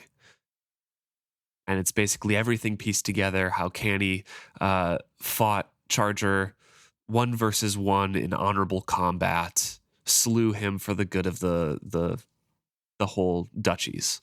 Felicity says it had to have all been arranged, and yet it all seems so spontaneous about the way Copper Songsmith is singing of Canny and what happened. So Copper Songsmith is making it seem as though this is coming to him on the spot. It's divine revelation, like he's telling the or story. it's just him saying like, I wrote this spontaneously of the events. Right. And Like- Felicity's like, it must have been like, planned between the two of them of Right. what was going to be said. Yes, thank you. Yeah, either one. Like, I mean, that'd be kind of crazy if any minstrels did it kind of off the cuff, ad lib. Right. But I think it like speaks to his talent, right? Yeah. Is that he's like so captivating, and it does seem so natural that he's telling the story. And despite the fact that Felicity knows what happened, even she's sort of taken in by it, like, Yeah. wow. And Felicity does say she's super disappointed in Copper Songsmith because she did not expect him to be someone who would stoop so low as to lie. Right. And yet, there he goes. Hmm. He sings it a couple times, and then other minstrels go as well, and they sing their own songs, things like that. And eventually, the crowd wants to hear Copper Songsmith's song again about how Canny saved the duchies from the Pretender. And then the crowning ceremony happens. He is given the crown, and everybody's cheering, and it's great. And Lady Whiffin gets a crown. She Yep. is now Lady Whiffin Farseer, and or Queen Whiffin's Farseer. Yes, yeah. And eventually other minstrels go. And lastly, we get to our what Felicity has been waiting for. Yes, and she has been looking for her son the whole time. Yep. And she didn't notice him when he entered the Great Hall, for he was dressed in all black rather than his usual piebald attire, and a tight-fitting cowl of black scarfed his copper locks from my sight. My eyes ran past him, pitying the wandering minstrel so wan and worn, before I looked again and I recognized my own son. Sometimes it takes seeing someone you love as a stranger to notice all the changes in them. Illness and sorrow had hollowed his cheeks and his sunken eyes so that he looked a decade older than he was. I doubt that even his own king would have known him at a glance, and surmised that all there thought him murdered or driven away with the others of the piebald court. So he stood suddenly an old man, neglected by the corner, while lesser minstrels stepped forward one by one to sing of the queen's beauty or the king's bravery. And that's how he gets in, sort of. Yeah. His father, Copper Songsmith, Yeah. goes again, sings his song again one more time. And this time he's going into more detail of what happened. And he talks about how when Charger was killed, the dreaded beast magic was vanquished and the Lady Whiffin's mind had cleared of the cloud the witted one had put on her. A lone tear rolled down the lady's cheek, and she leaned her head against her husband's shoulder. Many a sympathetic sniffle I heard amongst those gathered, and I found myself wondering how much of this falsehood Whiffin herself believed. And then that's when her son rises to sing the truth. Yeah. So I thought that was important to mention because we do have a little bit of emotion coming from Lady Whiffin, but it's just one single tear, which is why I'm wondering if this is sort of... It's also hard to tell where that emotion is coming from. True. Because like Felicity says, she's sobbing at the dull speeches and people are probably thinking, wow, you're so patriotic for this new King Canny, when she's like, no, I'm so sad that they're erasing my friend and son. Yes. So we don't know where the emotion from Lady Whiffin is coming from. That's true. It could be anything. I feel like one single tear, perfectly timed, is what leads me to believe that she's in on it. She's conniving. She's like part of the ruse. She like knows how to act, but maybe not. Maybe that's just me being harsh and overly critical. It could be though. But yeah, Redbird now sings the truth, sings the full song that he wrote, names everyone that was involved. Talks about how King Charger was walking alone and unarmed. Yep. How Lord Locke dies. And then Canny says he's a traitor and a man kills him with a kick. He doesn't say how Lord Locke dies. He doesn't get that far. Oh. No sooner had he begun the verse of how Lord Curl drove a knife into the King Charger's back and himself, oh no, you're right, and himself killed the young Lord Locke, then King Canny cried out that the minstrel was a traitor. Somebody eager to please the new king runs forward, kicks the harp, basically, that Redbird is playing, and like it caves Redbird's chest in. He hits his head really hard on the floor too when he's tossed back. Yep. So he dies pretty quick, it seems. He did not move again after he struck the stones. I shrieked over and over and over again, but my cries of anguish went unheard amongst the screams of anger and horror that rose from those around me. Then the room spun, and had there been room for me to collapse, I would have, but the press of bodies held me up, and though I felt as limp and paralyzed by horror as my son once had been, I had to see that which burned still in my memory, the guards dragging Redbird's lifeless body from the Great Hall. So then there are rumors that... Not rumors. A raven actually does swoop down. Yes. And knock the crown off of Canny's head. Quite suddenly, a raven glided down from the high corner of the Great Hall. He fluttered and jibed like a daybird baffled by the shadowy hall and the flaring torches. Then he swept low, causing people to duck. He made a final swoop and struck King Canny's head, the crown he falsely claimed. As men shouted and ladies shrieked and all cowered away from his passage, he circled the hall 3 times, cawing as he did so. The queen shrieked and sought shelter behind the false king's throne.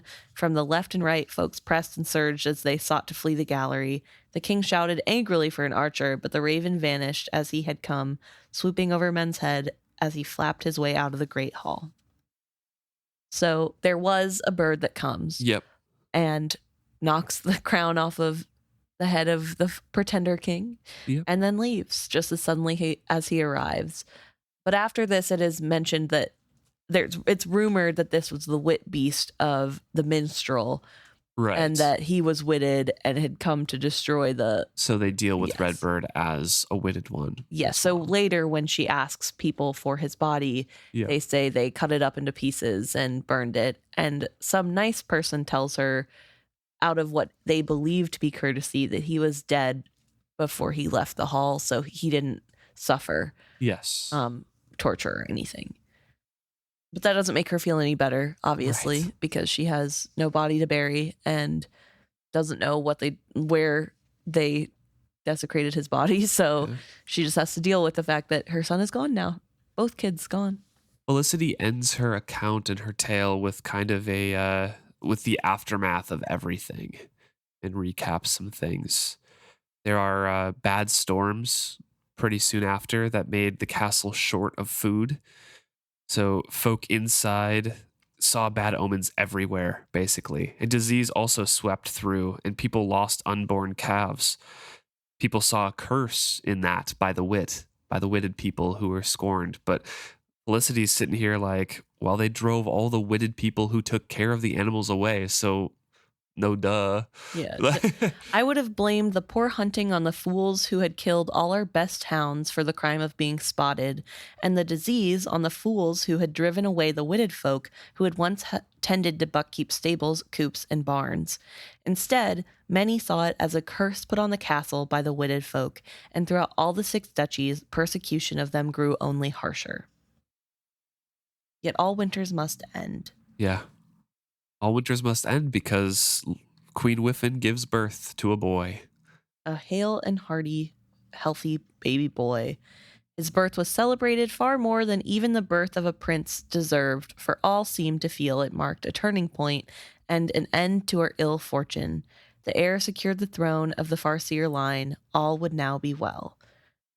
His name was Courage, and at 2 months old, his name was sealed to him, properly in ritual. And Felicity, attending this sealing ceremony, sees a birthmark of a bird with outstretched wings, same as his father, Charger. Yep. And so I write here, in a clear hand, as my son Redbird would wish, the truth of my prince's lineage. Prince Courage Farseer, may he prosper and rule long, is the son of the rightful king, King Charger Farseer, son of Queen-In-Wating Caution Farseer, daughter of King Viral and Queen Capable Farseer, and the grandson of Glosser of Chalcid, stable master and witted one.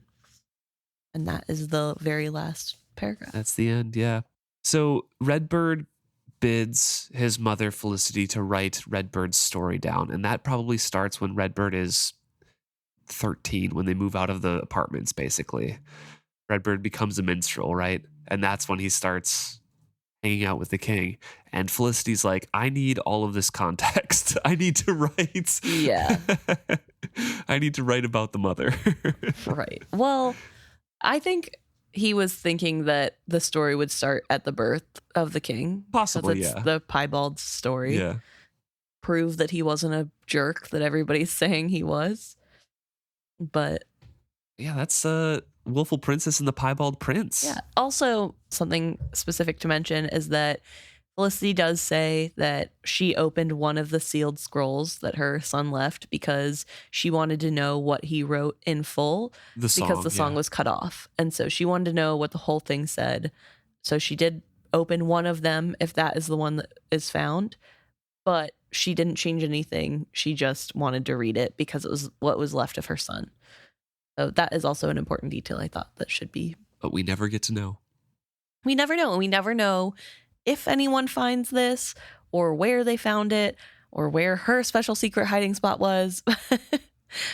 I would like to believe that these were found by Chade. Yeah, I would like to as well, but who knows? Yeah, I don't know. You never know. There's a lot of scrolls that he probably would have read before that, the histories. Yes. Well, but he would have access to all the hidden scroll place. You know what I Yeah. mean? Like he'd be digging through. He does not leave a stone unturned, so to speak. So I liked it overall. As I mentioned before, I like this half better than the first half a little bit more. There's more political and ramifications kind of seen in the future books from this half. So I just like a little bit more of the links here.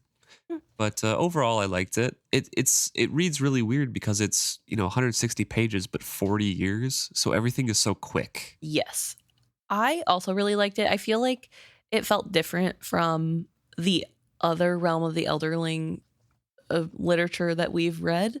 Yeah, I just like felt like a whole new voice speaking to us. it did. Yeah. Which is crazy and cool, and I love that. But something about it, I was like, at first, it was hard to get into because for me, It's very dry at the beginnings of each of the Yeah. parts because it's just detailing kids and like skipping over a couple years and then like I don't know. There's nothing to really grasp onto in my opinion. yeah, I felt like it was hard for me to get started because I didn't know who any of these people were and I Oh, didn't okay. care, and that's who I am every time I start a new book, unfortunately. But I mean, it was Robin Hobb did a really good job of getting me to care and to want to know and to guess about what happens next. And I liked that there was a lot of pieces that I could try to guess of the puzzle. Yeah. It's been a while where for me with Hobb books to see if I'm actually really good at picking out what's happening or Right. if it's just because I've read it a bunch of times and I know what's going to happen.